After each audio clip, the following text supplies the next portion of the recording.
expected to speak. Two other people, Joseph Kent, who is the director of the National Counterterrorism Center, as well as Michael Glasheen, who works with the National Security Branch, as well as the FBI. They're also expected to testify today.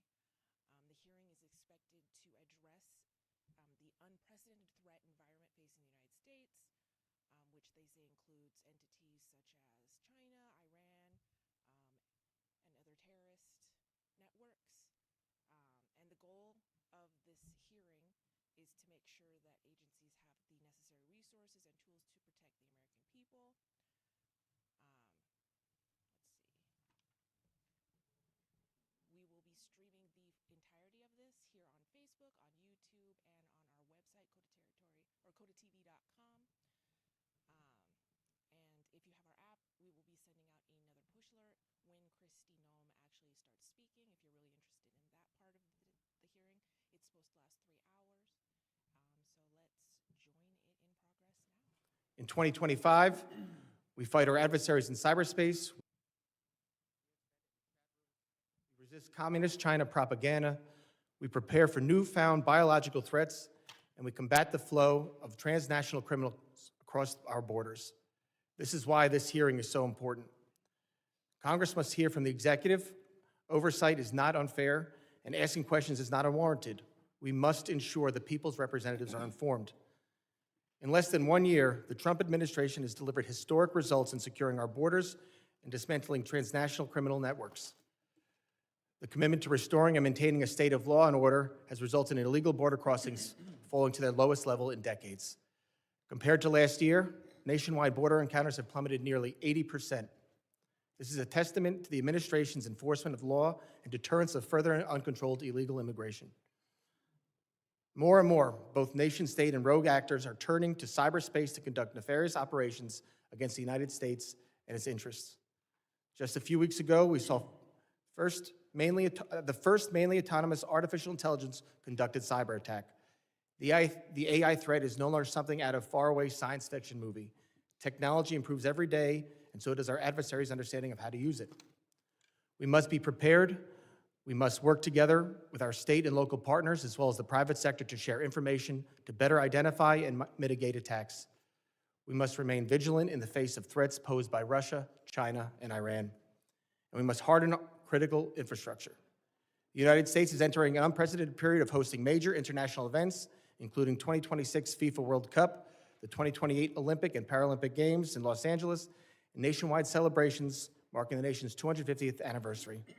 These mass gatherings will test the nation's ability to secure large crowds, safeguard foreign delegations, and maintain operational continuity amid evolving threats from nation-state adversaries, foreign terrorist groups, transnational criminal organizations, and lone actors. Trump administration is employing a whole-of-government approach to ensure these events are safe and secure. However, host cities and law enforcement shouldn't shoulder significant burdens in planning and resourcing. Persistent challenges include coordination shortfalls, intelligence sharing gaps, and jurisdictional limitations, particularly at ancillary venues such as athlete housing, training facilities, hotels, and fan zones. All of this is on the backdrop of the upcoming 25th anniversary of the horrific terrorist attacks of September 11th that took the lives of thousands across New York, D.C., and Pennsylvania.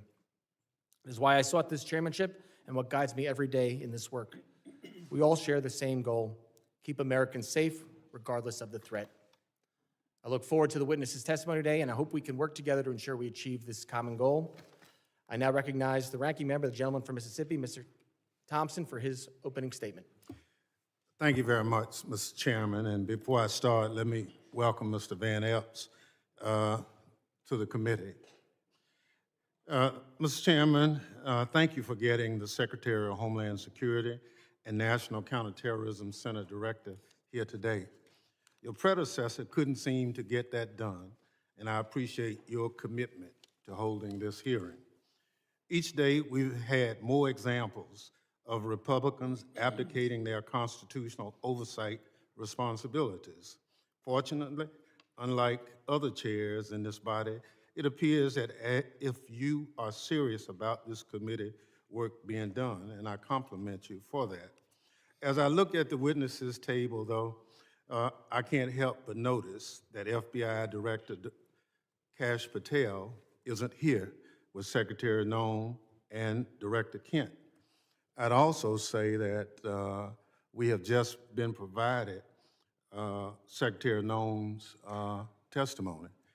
I've been on the committee since its inception, and I've never had the rules violated where we couldn't get testimony so members of the committee could look at it until today. Today's hearing is supposed to be one of the most important exercises of this committee's oversight jurisdiction. Each year, we hear from the Secretary of Homeland Security, the Director of National Counterterrorism Center, and the Director of the Federal Bureau of Investigation, who is nowhere to be seen today. Maybe Director Patel is too busy spending taxpayers' dollars flying to his girlfriend's concert on the FBI's jet to answer questions from Congress. Maybe the FBI director isn't here because he's afraid of scrutiny from Democrats who want to know what the FBI is doing to keep America safe. Or maybe Director Patel knows that the Trump administration itself is a threat to Homeland Security and want to hide from public accountability. On the other hand, Director Kent is here, which is good because we have questions for him about NCTC's work, as well as his comments about the January 6th insurrectionists he called, and I quote, political prisoners, unquote, who deserve to be pardoned. Some of the people he defended, however, are back in jail for crimes like plotting to murder FBI agents and possession of child pornography. It's scary that these unserious people are in charge of keeping America safe from terrorism. But what's even scarier is that they work for an unserious and unhinged president who spends most of the days designing monuments to himself and finding new ways to hide the Epstein files. All of this puts America and its lives, people who live here, at risk every day. Now, Secretary Noem, everyone knows you love the spotlight. We've seen your commercials, but what you haven't provided to the committee, despite our many requests, are the questionable contracts that you've awarded to your friends to film you on the 2028 campaign trail. Unfortunately, this is nothing new. In their one big ugly bill, congressional Republicans gave you a blank check, Secretary Noem, and you have wasted no time spending it on yourself. Instead of deploying Homeland Security grants to protect churches and synagogues from terrorism, you handed your friends a $220 million contract so they could follow you around the country with a camera. Instead of fully funding the DHS agency that protects our hospitals, schools, and electrical systems from cyber attacks, you spent $200 million to buy yourself new private jets. And instead of paying your way like the rest of us, you're living rent-free in a taxpayer-owned property that is supposed to be reserved for military leaders. Every penny that you spend on yourself represents the blood, sweat, and tears of hardworking Americans who expect their tax dollars to be spent on Homeland Security, not promoting you and your interests. Apparently, you haven't noticed that regular people are suffering under President Trump's affordability crisis. Or maybe you, like him, thinks it's a hoax and just don't care.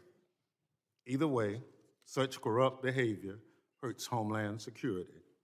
But it's not just the corrupt behavior, Secretary Noem, that hurts Homeland Security.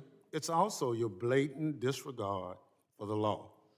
You cut programs and withheld congressionally appropriated money to prevent terrorist attacks and prepare for natural disaster. You eviscerated the Office of Civil Rights and Civil Liberties, which was supposed to keep DHS from violating Americans' constitutional rights. Within your own department, you illegally fired employees and retaliated against whistleblowers who reported wrongdoings at DHS. And during a shutdown, when frontline employees were working without a paycheck, your press shop never stopped using its social media accounts to push out racist and xenophobic posts. Throughout your tenure, you've diverted resources from critical Homeland Security agencies and programs to carry out an extreme immigration agenda. You illegally ordered people deported to El Salvador, despite a federal court order and Department of Justice counsel instructing you to not do so. You illegally ignored a federal court order and shipped people off to South Sudan without due process. You are illegally blocking members of Congress from conducting oversight of ICE detention facilities, even though federal law demands that we have access.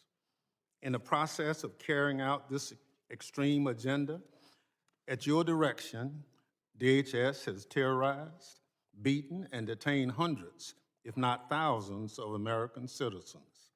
At your direction, DHS has illegally detained and deported American citizens, including U.S. citizen children with cancer.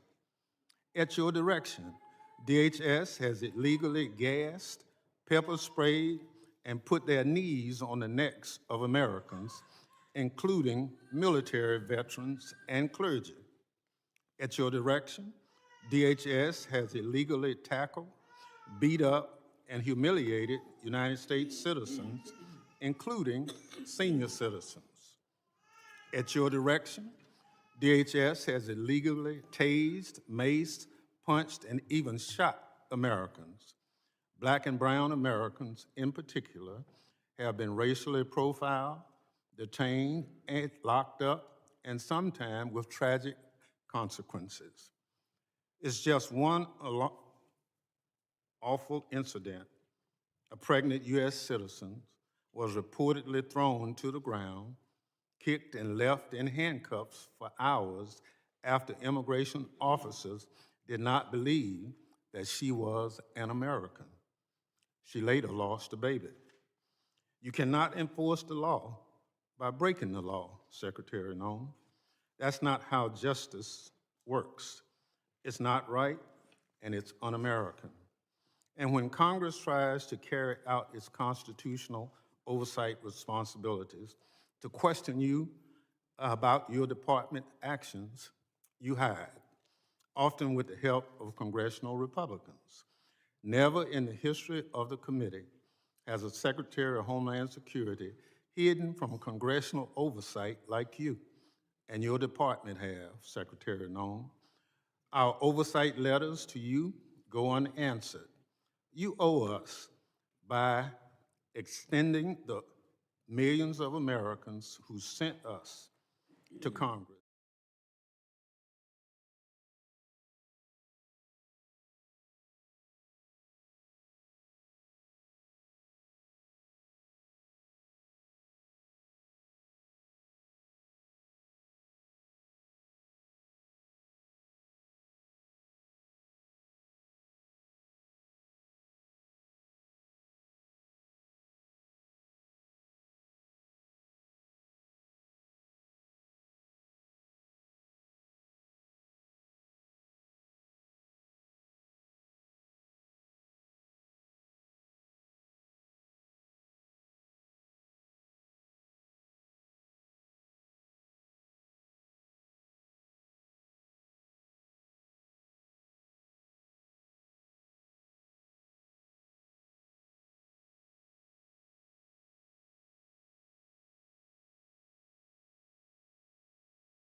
Throwing a civil servant under the bus like Director Patel did.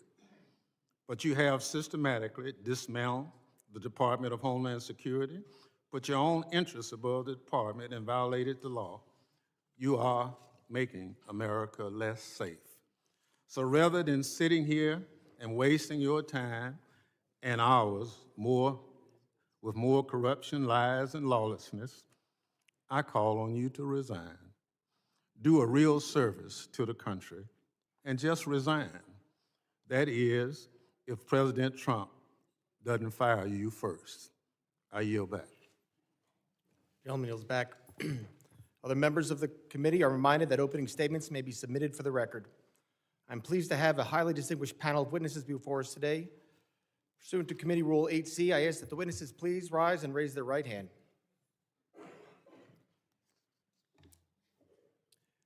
Do you solemnly swear that testimony you will give before the Committee on Homeland Security of the United States House of Representatives will be the truth, the whole truth, and nothing but the truth, so help you God? Thank you. Please be seated. Let the record reflect that the witnesses have all answered in the affirmative. I would like to now formally introduce our witnesses. First is Ms. Kristi Noem. She is the Secretary of the Department of Homeland Security. Secretary Noem previously served as Governor of South Dakota and was a member of this distinguished House. Second is Mr. Joe Kent. He currently serves as the Director of National Counterterrorism Center with Office of Director of National Intelligence. Mr. Kent served in the U.S. Army, completing 11 combat tours and a stint with the Central Intelligence Agency. Third is Mr. Michael Glasheen. He is Operations Director for the National Security Branch of the Federal Bureau of Investigation. Mr. Glasheen has served in national security for more than 2 decades, including as Director of FBI's Terrorist Screening Center and Assistant Director to the National Security Branch. Prior to joining the Bureau, Mr. Glasheen served in the U.S. Marine Corps. I thank all the witnesses for being here today. I now recognize Secretary Noem for 5 minutes to summarize her opening statement. Thank you, Mr. Chairman, and thank you, Ranking Member, for holding this hearing today and inviting me to be a part of it. I'm looking forward to discussing the worldwide threats that this country faces and the work that President Trump and his administration does each and every day to make America safe again. I'm very privileged and honored today to have my family with me. I'd like to introduce them to you. Disruptions of congressional business is a violation of law, is a criminal offense under federal law. Audience members are advised to take their seats and maintain order. The chairman may now ask Capitol Police to remove and arrest the persons creating the disturbance.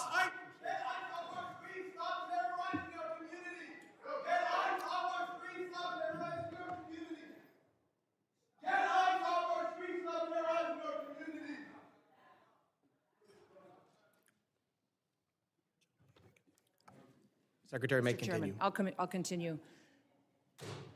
Today with me, I have my husband, Brian, who's with me, and also 2 of my children. My oldest daughter, Cassidy, and her husband, Kyle, are sitting here in the front row. And then my middle child, Kennedy, and her husband, Tanner, and that was my grandbaby, Noah, that was crying a little bit during the ranking member's comments. I don't think she agreed with him. I don't have my son with me or 3 of my grandchildren, but I'm very blessed that I have a wonderful family who is here and loves this country and is grateful for the work that we get to do as a family each and every day. We also have the blessing of having some angel families with us as well. They are here in the audience, and I'm so grateful for them for being willing to come here and be strong. It's hard to lose someone that you dearly love to illegal criminal activity, to people who never should have been in our country to begin with, and to lose those loved ones to drug overdoses that get perpetuated by the terrorist organizations that filter them into our country that President Trump works so hard to stop. So I'm grateful that they're here and that they are telling their story. Under President Biden, he closed the office in the Department of Homeland Security that serviced these families. He closed it because he didn't want them to speak. He didn't want them to have support or services, and President Trump reopened the Voices office so that they can get services, so they can hear about the cases of the individuals who killed their family members, and they can get the kind of help that they need to get through the tragic grief that they've experienced. So I want to thank them for being here and continue to pray for them. I want to thank you for the opportunity to be in front of you today to discuss the wide range of threats that the Department of Homeland Security is working on to protect us from here at home and also around the world. Just 2 weeks ago, the day before Thanksgiving, a terrorist shot 2 of our National Guardsmen in Washington, D.C., killing Sarah Beckstrom dead and Staff Sergeant Andrew Wolf is still fighting for his life. Fortunately, we've had some really good news about Andrew recently, and he had the opportunity to stand up and is a miracle, and we're so grateful for his family for being so strong. We continue to lift him up and pray he has a full recovery. The terrorist who shot them was an Afghan national who entered the United States under Operation Allies Welcome. The same week, we arrested another Afghan national who came in under the same program. He was planning to carry out a bombing in Fort Worth, Texas. And just last week, just miles away in Washington, D.C., we arrested another Afghan national who also came in under Operation Allies Welcome. That individual provided support to the Islamic State of Iraq and ISIS-K and weapons to his father, who was a commander of a militia group in Afghanistan. Those are only a handful of the challenges that we face and the threats that the Department of Homeland Security stands against every single day. Under President Trump's leadership, DHS is securing our borders, we're restoring the rule of law, and we're protecting the homeland. DHS is eradicating transnational organized crime and the stopping of deadly drugs from continuing to be funneled into our communities. We're ending illegal immigration, returning sanity back to our immigration system, and we're defending against cyber attacks against our critical infrastructure. We have sent a strong message to criminal illegal aliens that we will find you, we will arrest you, and we will deport you. Our message has resonated to over 1.5 million illegal aliens who have gone home on their own voluntarily. At the same time, we as a country are still dealing with the mistakes, the errors, and the willful disregard of the last administration. For 4 years, the Biden administration allowed millions of people to come into our country illegally. Millions more in our country were exploited and were brought in under parole programs without even basic vetting. As a result, we've seen terrorist attacks and heinous crimes committed against American children and families by criminal illegal aliens and violent perpetuators who should have never been allowed into this country in the first place. Transnational organized crime groups, including Mexico's Sinaloa, New Generation Jalisco, and other drug cartels, they cause chaos and they harm American interests. Our critical infrastructure faces a perilous landscape, largely driven by the impact of cyber attacks from bad actors and cyber criminals. American citizens are increasingly under threat from assassination attempts, intimidation tactics, and violence perpetuated by our adversaries, radical Islamic extremists and domestic extremists. These bad actors seek to undermine our public trust. They instill fear in Americans. They destabilize the institutions that safeguard our national security. The United States is preparing to host several major public events in 2026, most notably the FIFA World Cup and the celebration of the 250th anniversary of our Declaration of Independence. These large-scale events will be potential targets for a range of bad actors, and they come with an increased level of risk. DHS is using every tool and authority we have to ensure the safety of U.S. citizens and our visitors can enjoy next year's events. Radicalized domestic violent extremists and lone actors are a concern, and intentional targeting and murderous attacks on ICE agents in Texas, parishioners in Michigan, and 2 National Guardsmen here in Washington, D.C. are just some of the acts, the despicable examples that unfortunately are becoming too common. These threats underscore a clear need for security strategies that counter both large-scale and individualized attacks. We will remain alert in our mission to protect this country. We will protect our citizens. And as we enter into a historic year, America will be on the world stage. Our economy faces challenges from anti-competitive and illicit foreign economic practices that hurt the prosperity of all Americans. Those include economic espionage, intellectual property theft, and customs fraud. Illicit front companies often abuse the visa system to acquire sensitive U.S. equipment, information, and technology. Economic security is national security because a country that cannot feed itself, can't fuel itself, and cannot provide for itself cannot possibly defend itself. Under President Trump's leadership, we will continue to protect American interests and bolster American economic power and technological innovation to further growth and prosperity. The American people depend on the Department of Homeland Security to remain vigilant, agile, and responsive. We will never yield, we will never waver, and we will never back down. Thank you for the privilege to be with you today, Mr. Chairman, and I look forward to your continued support of the work that we do. I yield back. Thank you, Secretary Noem. I now recognize Director Kent for 5 minutes to summarize his opening statement. Thank you very much, Mr. Chairman, ranking members, and all the members of the House. I appreciate the opportunity to appear before you and discuss the threats posed to our nation. Despite the progress that we've made so far in the Trump administration, the threat posed by terrorists of all brands remains very high right now. We've made significant progress under President Trump's leadership. We have the jihadis of ISIS and al-Qaeda on the run in Iraq and Syria, thanks to the decisive action and the strikes that we've taken there recently since President Trump took office in January. However, we have a persistent threat from the individuals that were allowed into this country by the previous administration. The number one threat that we have right now, in my view, is the fact that we don't know who came into our country in the last 4 years of Biden's open borders. What we have identified is alarming, and I want to share that with you today. We just recently put out a warning of the heightened risk of terrorist attacks posed to the homeland by terrorists pretty much of all stripes, but in particular from ISIS and from al-Qaeda. NCTC has been crunching the numbers and going through the sheer volume of known and suspected terrorists that are in the country that came in under the Biden administration. So far, NCTC has identified around 18,000 known and suspected terrorists that the Biden administration let come into our country. These are individuals who under normal circumstances would never be allowed to enter our country because of their ties to jihadi groups like ISIS and al-Qaeda. Yet the Biden administration not only let them into the country, and in many cases facilitated their entry into the country, just like the entry of the Afghan terrorists who committed the terrorist attack here just before Thanksgiving, killing one of our National Guard members and wounding another. That Afghan was brought into the country as a group of over 100,000 Afghans who were brought here during the disastrous withdrawal from Afghanistan. These individuals, despite what has been reported, were not vetted properly to come into the United States. The individual terrorist who committed the attack in D.C., he was vetted to serve as a soldier in Afghanistan. The Biden administration essentially used his tactical level vetting as a ruse to bring him here and to bring him into our communities, and we've seen the tragic results of that. Now, that Afghan, that attacker, that terrorist, is just one of 88,000. We've identified 2,000 of that group of 88,000 who have ties to terrorist organizations. We're working right now hand in hand with DHS and with the FBI to run down this 2,000, the Afghans who came here under Allies Welcome who have ties to terrorist organizations, and additionally the other 16,000 individuals with ties to terrorist organizations that Biden let into our country.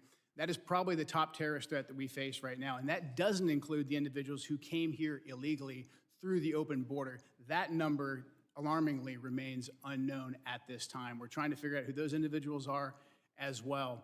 Also adding to this elevated threat, we have ISIS and al-Qaeda that have found sanctuary in places like Afghanistan and Syria due to the transitional nature of those governments, and also again in Iraq and some of the hinterlands of Iraq. And these terrorists are able to communicate and spread their propaganda and a lot of their know-how thanks to the proliferation of encrypted apps and also due to just the internet writ large. The new terrorist tactic that we're seeing more and more is moving away from very deliberate cellular attacks that we can infiltrate easily while they communicate into an inspirational methodology where you have key members putting out media and putting out how-to guides to reach out and to touch individuals inside the United States. We recently disrupted one of those attacks just before Halloween, thanks to the work of the FBI with support from really the entire U.S. intelligence community and the Joint Terrorism Task Force model in Michigan. That plot touched multiple states and had ties to ISIS inside Iraq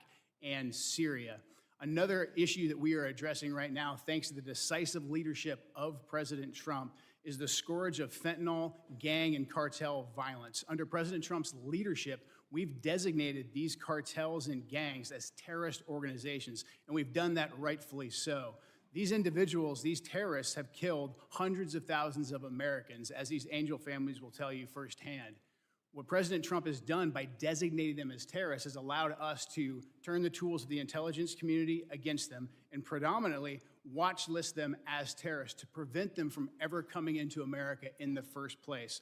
To date, we've added about 35,000 of these narco-terrorists to our terrorist watch list, and we've stopped just around 6,000 of these terrorists from ever entering our country, from setting foot inside of America so they can no longer kill Americans with impunity. These are just some of the issues that we're covering 24/7, 365 at the National Counterterrorism Center, and I look forward to discussing more with you all today. Thank you. Thank you, Director Kent. And now recognize Director Glasheen for 5 minutes to summarize his opening statement. Good morning, Chairman Garbarino, Ranking Member Thompson, and members of the committee. I'm Operations Director Michael Glasheen. I oversee the FBI's National Security Divisions. I am honored to be here with you, representing the people of the United States, the FBI, who tackle the complex and grave threats we face with perseverance, professionalism, and integrity. Our nation faces serious and evolving threats, ranging from international terrorists to hostile foreign intelligence operatives, from sophisticated cyber attacks to internet-facilitated sexual exploitation of children, from violent gangs and criminal organizations to public corruption and corporate fraud. Keeping pace with these threats is a significant challenge. Our adversaries take advantage of the internet, social media, and emerging technologies like artificial intelligence to influence the American people, facilitate illegal activities, and recruit followers. Even as 2026 marks the 25th anniversary of the 9/11 attacks, terrorism remains a persistent but evolving threat. Over the past several years, the FBI has identified a particularly concerning uptick in the radicalization of young people. Radicalization of domestic terrorists most often occurs online. Social media and encryption have increased the speed and accessibility of the violent extremist content. International terrorists continue to pose one of the greatest, most immediate threats to the homeland. Some international terrorists and people located and radicalized to violence primarily inside the United States who are not receiving individualized direction from foreign terrorist organizations or FTOs, but are inspired to commit violence by FTOs such as ISIS and Al-Qaeda. Iran continues to plot attacks against former government officials in retaliation for the January 2020 death of Islamic Revolutionary Guard Corps, or IRGC, Commander Qasem Soleimani. Iran also continues to provide support to its proxies and terrorist organizations throughout the world, such as Lebanese Hezbollah.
All right, that's what President Trump did. What does the FBI say?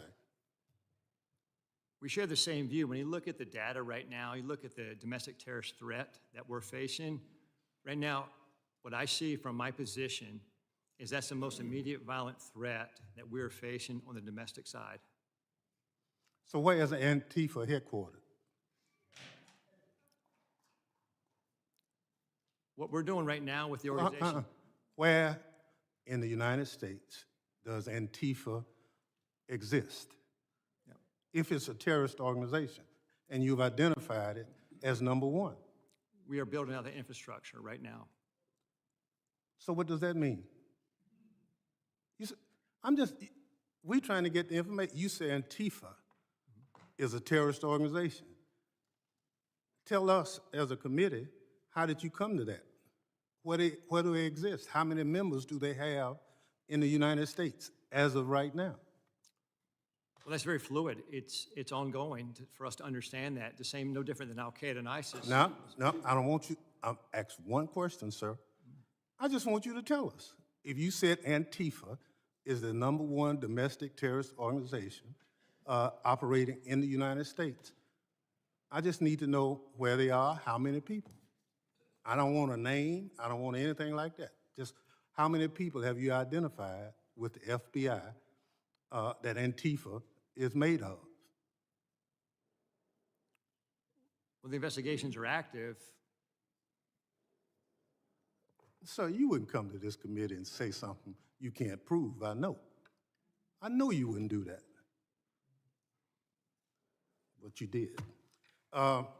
Madam Secretary, you and the gentleman from NCTC reference the unfortunate accident that occurred with the National Guardsman being killed. You think that was an unfortunate accident? I mean, It was a terrorist attack. wait.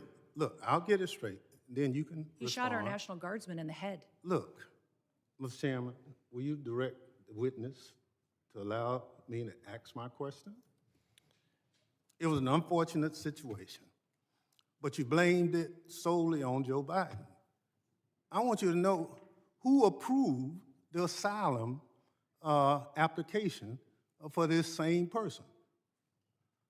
Mr. Thompson, this individual that came into the country. No, I want to know who approved. Congressman Thompson, I want No, you to no, understand. no. When this individual came into the country, he I'm not came gonna let you- under I'm not gonna let an you- evacuation of Afghanistan under Operation Allies Welcome, was thoroughly vetted by the Biden administration at that point in time, allowed into our country, and then was never followed up. I want to remind Reclaim everybody my in time. Congress. Reclaim my time. We follow the law, and every asylum is supposed to have a check-in every single year, and the Biden administration failed to do that.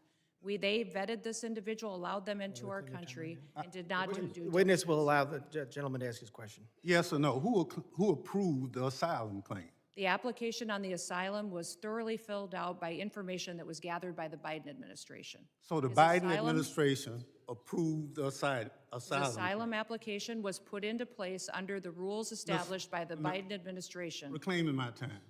I don't want to file perjury charges against you, but I'm of the opinion that the Trump administration, DHS, your DHS, approved the asylum application. The asylum application moved forward under all of the information and vetting processes that were put in place under the Biden administration, which is when vetting happened, and that's what President Trump has changed. Under President Trump's administration. Reclaim my time again. When It's obvious you don't want to answer the question. Mr. Kent, you want a shot at it?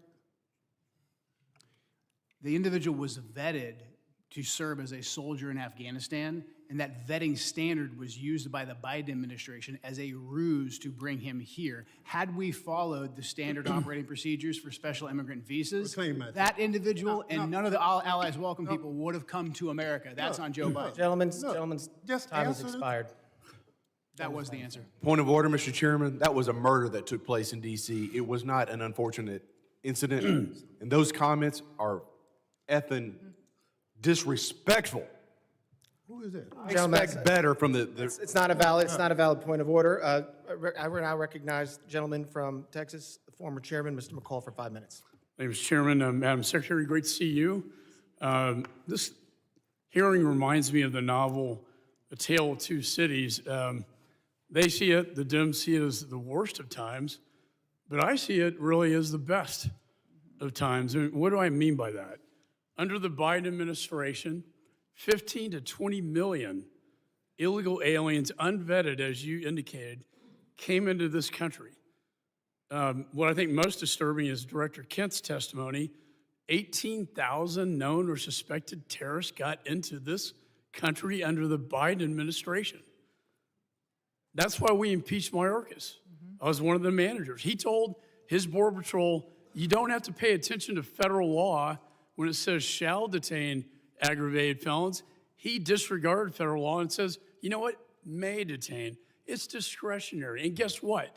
We have thousands of aggravated felons now, or if not millions, in this country today. That was the worst of times. Let me go to the best of times. Most secure border I've seen in my 22 years in Congress. And I've dealt with this for a long time. Coming from Texas, being chairman of this committee, the daily crossings are 95% down from the prior administration. That's the best of times. 0 catch and release. My very first bill in Congress 22 years ago was to end catch and release. 22 years later, we finally have achieved that goal. That, Madam Secretary, is the best of times. An all-time record low. America is safer today.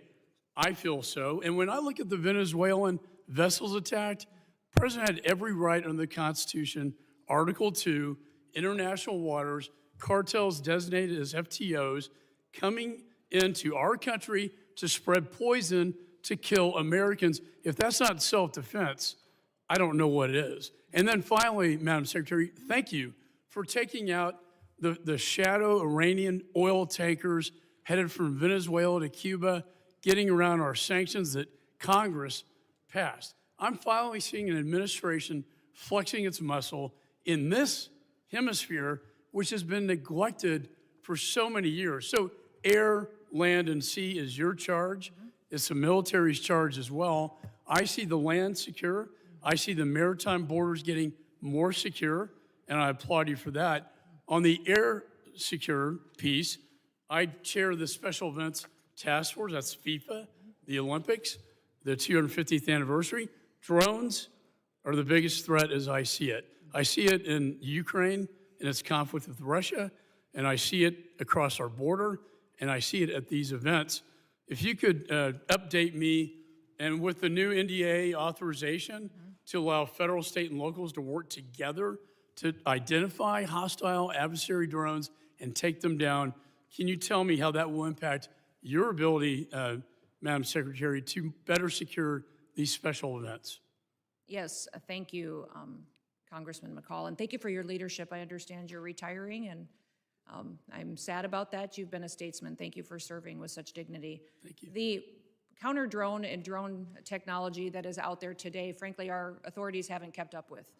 And so thank you for that legislation. Thank you for giving us the opportunity to truly defend the homeland. Here at the Department of Homeland Security, we are going to be investing upwards to $1.5 billion into drone technology and counter-drone technology and mitigation measures that we can deploy not just across different NSC events or large-scale events that we're responsible for the security on, but also that we can use to partner with cities and states for celebrations and different things that they may hold as well. So we have the responsibility at the Department of Homeland Security for FIFA and the 11 cities that will be hosting the matches here in the United States, also the Olympics, the America 250 celebrations, also other national security events that happen, such as Mardi Gras and other events that are going on throughout the country. So this program that we will have will not only work within the events that the department is responsible for, but we will be able to sign agreements with states and cities to provide measures that they don't currently have.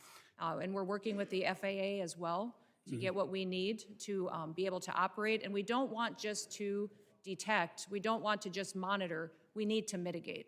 We need to take these drones down. We need to. If I could add, my time's going to expire. There is so much technology out there today, counter-drone technology, that I've been working to get into Ukraine to protect them from Russian drones that we can deploy at these events. I'd love to visit with you on that at a later date. And thank you for your service. Yeah, thank you. Gentleman's time's expired. I now recognize the gentleman from California, Mr. Correa, for 5 minutes of questions. Thank you, Mr. Chairman, and I agree with my colleague from Texas. It is a tale of two cities. Secretary Noem, Trump administration, you're going after the worst of the worst criminals, and we agree with you.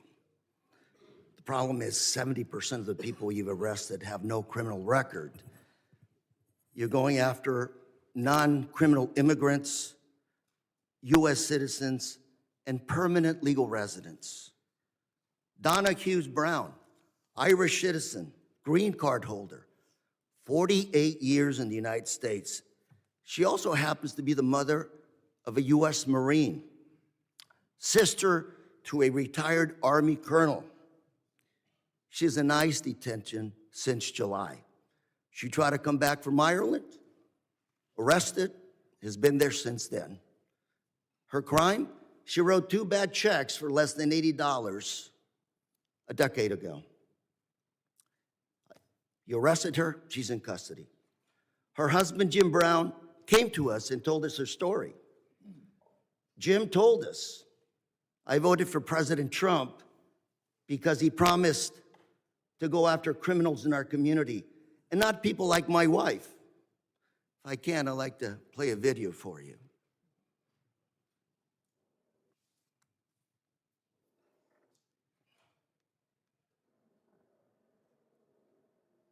Danny, you also voted for President Trump. Yes, sir, Why did you vote for him? because I was an idiot. 80% of the evangelical Christian people were lied to, if you really want to know the truth, and that's exactly what happened. They said criminal, and I believe criminals need to be off the street. I just want to make sure people watching this understand who you are. My wife and I, when we don't work, we're ministers. We help the needy. That's what we do. And that's who they're arresting. Now, we've got Mr. Jim Brown before you. He's standing up. Hopefully you can talk to him a little bit. These people, Donna Hughes Brown, are not the individuals that should be deported.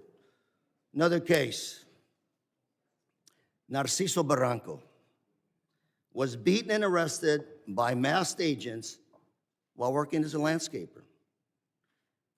He's an undocumented immigrant, 30 years in this country, not a traffic ticket. Mr. Barranco is also the father of 3 U.S. Marines. 3 Marines. You want to make a movie of people like this. A man who comes to this country, instills patriotism in his kids. They swear an oath to serve and possibly give up their life for this country. We'll play a video on this as well, please.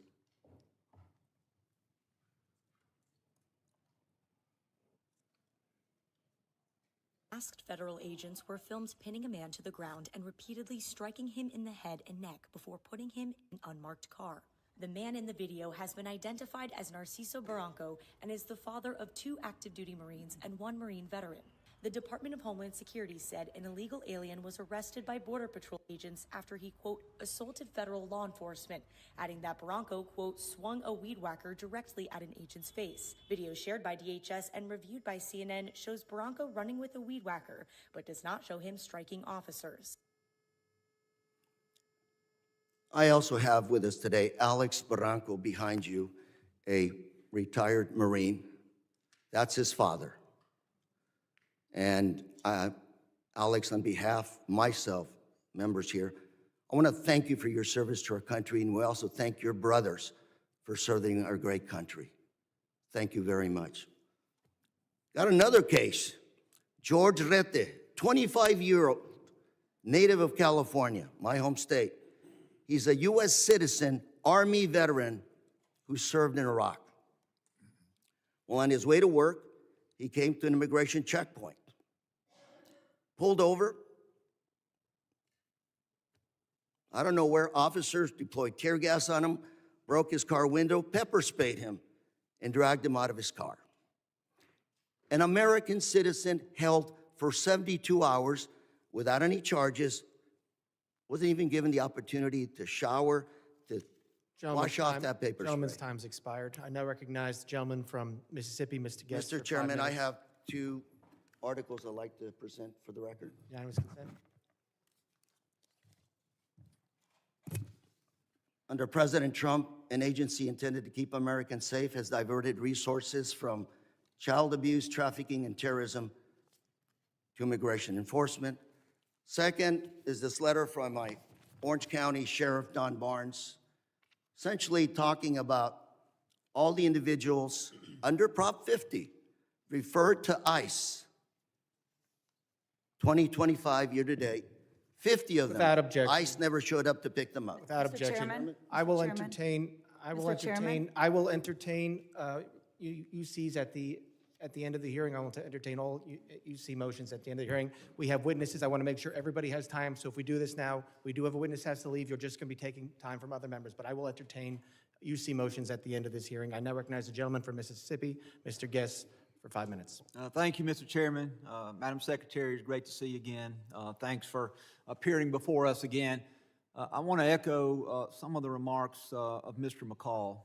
I want to first thank you. I want to thank the men and women who serve under your command for the incredible job that you have done over the last 12 months. We have seen that you are active in enforcing the rule of law. We have seen a border that is as secure in our lifetime as we have ever seen. You mentioned in your opening statement over the last 4 years, we saw somewhere between 15 to 20 million illegal immigrants enter the country. Just looking at monthly statistical data, we know that under the Biden-Harris administration that in December of 2024, that there were over 300,000 illegal immigrants who were encountered along the southern border in that month alone. Recent statistics by the Department of Homeland Security for October, the most recent statistics we have, show that the number of border encounters for October of this year under your leadership have dropped to 11,000, a decrease of over 95%. And so I want to thank you for that. I want to thank you for the work that your men and women have done to protect our borders from illegal narcotics entering the country. We saw a press release the Coast Guard sent out this week regarding Operation Pacific Viper. And they mentioned a specific seizure that occurred on December the 2nd by the Coast Guard cutter Monroe, in which in a single incident of interdiction that the Coast Guard had the largest maritime interdiction seizure in almost 20 years, seizing 20,000 pounds of cocaine in an individual seizure. So I thank you for your aggressive actions in enforcing the law and for the incredible work that you and the men and women under your command are doing. I want to talk about, as we talk about threats, I want to talk about threats against law enforcement. Last week, this committee, we had a hearing. The hearing was entitled When Badges Become Targets. And during that hearing, we talked about the threats to law enforcement, specifically federal law enforcement. And even specifically within federal law enforcement, the threats toward ICE agents, the threats toward you and other members of leadership within DHS. We know that those threats and those incidents of physical attack have escalated dramatically, in some cases over 1,000%. And part of the driving force, I believe, behind those threats is what I refer to as rhetoric against law enforcement. And I brought this up last week, and I want to bring this up again with you and give you a chance to briefly address this. These are just roughly 10 of the statements that I was able to easily find online by elected officials, governors, mayors, in many cases members of Congress, where they were spewing what I believe to be very harmful statements toward law enforcement. Governor Pritzker claimed that ICE is grabbing people off the street and disappearing them, that our country is becoming Nazi Germany. Representative Crockett compared ICE to slave patrols. Representative Garcia referred to ICE as thugs. Representative Ramirez attacked ICE as a terror force, later a terrorist organization, and then later in the hearing said, let me be clear, the Department of Homeland Security, you can quote me on that, is the single biggest threat to public safety right now. Representative Tlaib said ICE is terrorizing our community, turning our country into a fascist police state. Representative Jayapal called ICE agents deranged and said it's inspiring to obstruct immigration enforcement. Governor Walz smeared ICE agents as modern-day Gestapo. Chicago Mayor Johnson accused ICE of being secret police and terrorizing our community. Representative Lynch referred to ICE agents as the Gestapo and nondescript thugs. And Representative Frost compared ICE operations to some of the worst horrors and crimes against humanity in history. And so, Secretary Noem, I'd like to give you a few moments to, one, address these statements, and to speak to how these statements place the safety of our men and women of law enforcement at risk. Thank you, Congressman Guest. I appreciate you giving me the chance to talk about this, because I think the words that these elected officials have used to describe our law enforcement officers are horrific, shocking, and unacceptable. Every single American citizen should find the words that they have used to describe these men and women that took an oath to keep us safe unacceptable, and needs to be pointed out that we are seeing the consequences of those words every single day by the violent attacks. 1,000% increase in violent time's attacks, expired. 8,000% in death threats. Gentleman's It's time is unacceptable. gentleman's time expired. I now recognize the gentleman from Michigan, Mr. Tanadar, for 5 minutes of questions. Please remember to stick to the 5 minutes. Thank you, Chairman Garbarino and Ranking Member Thompson, for having this hearing today. I know the American people have been demanding answers from this administration on their unlawful actions, so I hope we are able to get some useful answers from our witnesses today. Secretary Noem, this past May, I asked you during a congressional hearing if it was the policy of DHS to follow orders issued by federal courts. You said on the record, and I'm quoting here, "We are following all federal orders." End of my quote, end of your quote.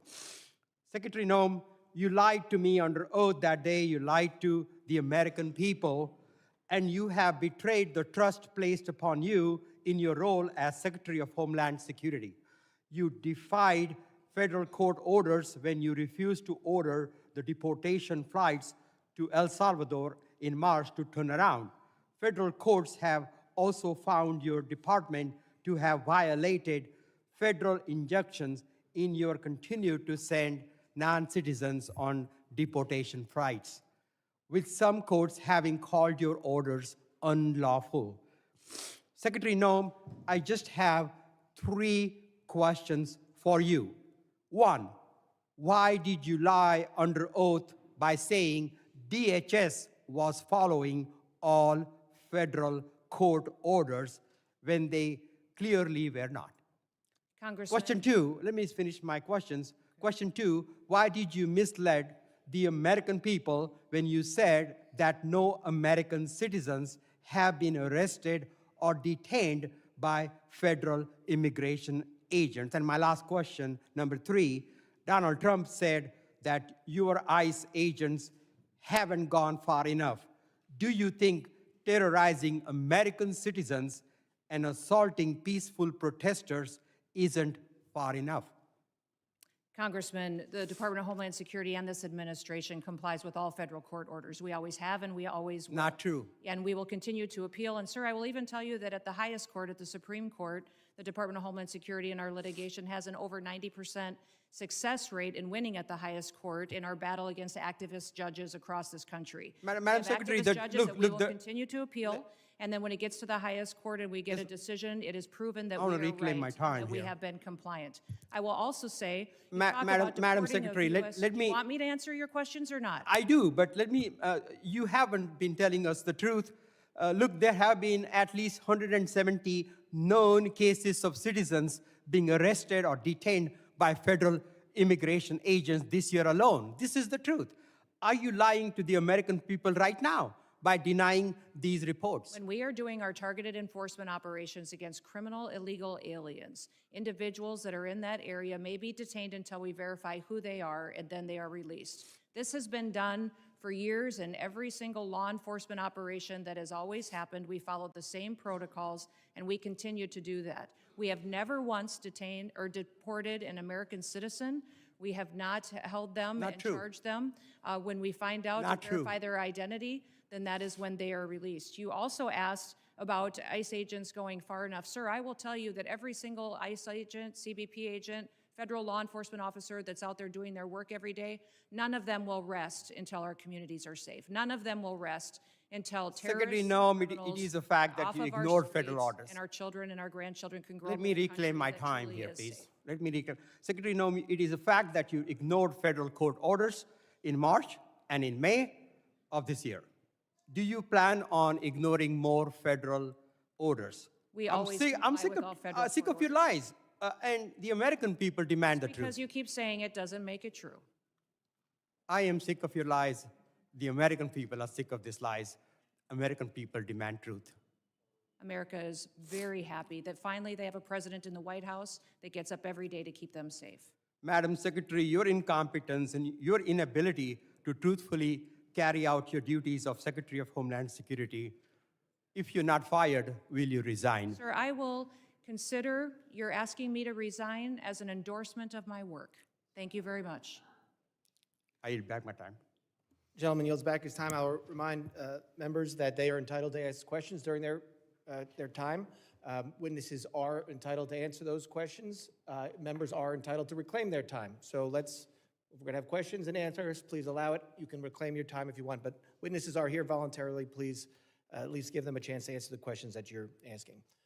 I now recognize the gentleman from Texas, Mr. Pfluger, for 5 minutes of questions. Thank you, Mr. Chairman, and it's unfortunate that our colleagues on the other side of the aisle for 5 straight years now have no concern for anything worldwide threats-wise, and have proven that. We're supposed to be talking about worldwide threats, but unfortunately we're talking about homeland threats, threats in our homeland. And Director, can you just reaffirm the number for us of people that match the terror watch list that are in our country?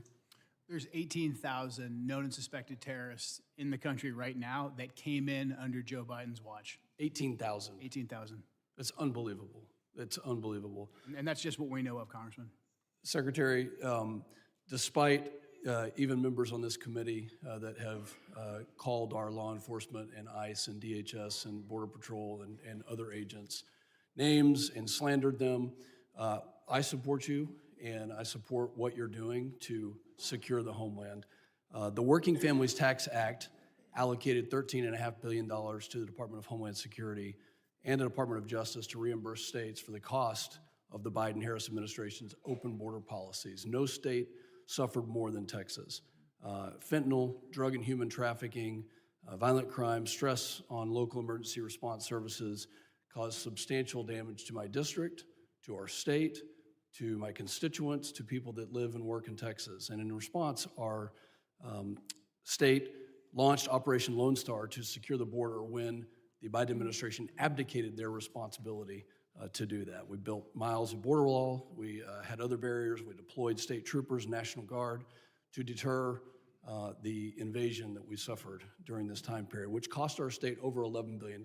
And so as part of this Working Families Tax Act, we allocated $13.5 billion to reimburse those states. Last month, along with our senators, I led the Republican Texas delegation in sending a letter to you and Attorney General Bondi highlighting this and requesting that the state of Texas be fully reimbursed. And I wanted to get a status on that reimbursement today. Yes, thank you. And we still to this day remain incredibly grateful to the state of Texas for their leadership during that time. That was challenging times, devastating times for what we saw happening down there. And Texas stepped up in a way that was absolutely incredible. So yes, those dollars are being formulated and allocated. If you remember, many states deployed their National Guard down there. I was governor of South Dakota at that time, and my National Guard was deployed down there as well. So reconciling the costs for every single state and looking at that allocation, we're making sure we're doing due diligence to make sure that it's appropriated correctly.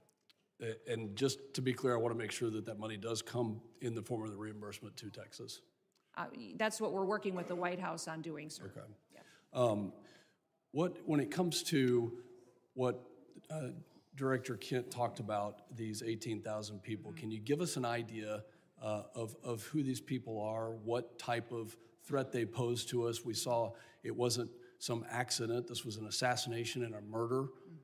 It was not an accident, despite my colleagues saying that it was an accident. It was a murder and an assassination of a National Guard hero. So what other types of threats are you tracking and preventing from happening? Yeah, I would say, sir, that we face the terrorists that we've faced for years in ISIS, Al-Qaeda, Hamas, individuals that are here that are radicalized, but also we face the cartels as they've infiltrated our country under the last administration, their proliferation of human trafficking, drugs, and violence, going after Tren de Aragua as well, MS-13. Those individuals are still a very real, clear danger every day on the streets, and we encounter them, arrest them, and deport them and bring them to justice each and every day. Beyond that, sir, you even have gangs in cities that are localized that are terrorist organizations. The Latin Kings in Chicago are absolutely terrorists to their communities, and we work every day to make sure that we're protecting those communities. So I could not prioritize one over another because they're all killers. They're all killers, and they all are destroying families each and every day. For both you and Director Kent, do terrorist organizations around the world, such as ISIS, Al-Qaeda, and others, still have an intent to attack America, to attack our homeland, to utilize every method? Absolutely. Our intelligence and our information that we deal with every single day is addressing those threats on our streets here in the United States. Director Kent, can you give us an idea of what those tactics, techniques, and procedures could be that we need to stay alert of? Honestly, the attacks of October 7th, the decentralized and just barbaric nature of that is the new terrorist playbook. They're not looking necessarily for a spectacular attack like we had on 9/11, but targets of opportunity like we tragically saw with the terrorist attack in Washington, D.C., these smaller cells or even individual operatives taking action. That's what has us very concerned, combined with just the sheer volume. My time has expired. Secretary, thank you for your commitment to reimburse Texas. I yield back. Gentleman's time's expired. I now recognize the gentleman from Rhode Island, Mr. Magaziner, for 5 minutes of questions. Madam Secretary, how many United States military veterans have you deported? Sir, we have not deported U.S. citizens or military veterans. I don't believe you served in the military. I haven't either, but I think you and I can agree that as Americans, we owe everything to those who have served our country in uniform, particularly those who have served in combat. Do you agree with that? Sir, I believe that people that are in this United States that are citizens have legal status here. Those Madam Secretary, we are joined on Zoom by a gentleman named Se-Jun Park. He is a United States Army combat veteran who was shot twice while serving our country in Panama in 1989. Like many veterans, he struggled with PTSD and substance abuse after his service. He was arrested in the 1990s for some minor drug offenses, nothing serious. He never hurt anyone besides himself, and he's been clean and sober for 14 years. He is a combat veteran, a Purple Heart recipient. He has sacrificed more for this country than most people ever have. Earlier this year, you deported him to Korea, a country he hasn't lived in since he was 7 years old. Will you join me in thanking Mr. Park for his service to our country? Sir, I'm grateful for every single person that has served our country and follows And our laws. can you please and tell knows Mr. that our Park laws why are you important deported and him? every one of them needs to be enforced. But you understand that many veterans struggle with PTSD, many veterans struggle with substance abuse challenges. This man took 2 bullets for our country. You have broad authority, by the way, as Secretary, to issue humanitarian parole, to do deferred action. Will you commit to at least looking at Mr. Park's case to see if you can help him find a pathway back to this country that he sacrificed so much for? I will absolutely look at his case, but I want you Thank to you. remember that Madam our Secretary, the programs man need to have behind you, integrity as please well. stand up, sir. His name is Jim Brown from Troy, Missouri. He is a Navy combat veteran who served our country in the Gulf War. He's married to a woman named Donna, who came to our country legally from Ireland when she was 11 years old. She has lived here for 48 years. Because of you, Jim's wife, Donna, has been in prison for the last 4 months. She did not come here illegally, and she has never committed any crime other than writing 2 bad checks totaling $80 10 years ago. She is currently in prison and facing deportation. Ms. Noem, will you thank Mr. Brown for his service to our country? Thank you, Mr. Brown, for your service to our country. Now, what possible explanation can there be for locking up his wife for 4 months when she has committed no crime other than writing a couple of bad checks for $80? Sir, it is not my prerogative, my latitude, or my job to pick and choose which laws in this country get enforced. You have and broad which ones discretion don't. as the secretary. We need to follow You can issue the law parole, you and can do all enforce kinds the of things, laws. but you're choosing not to. Will you commit again to just reviewing Donna's case and reuniting this combat veteran with his beloved wife, who also loves this country? I will review the case.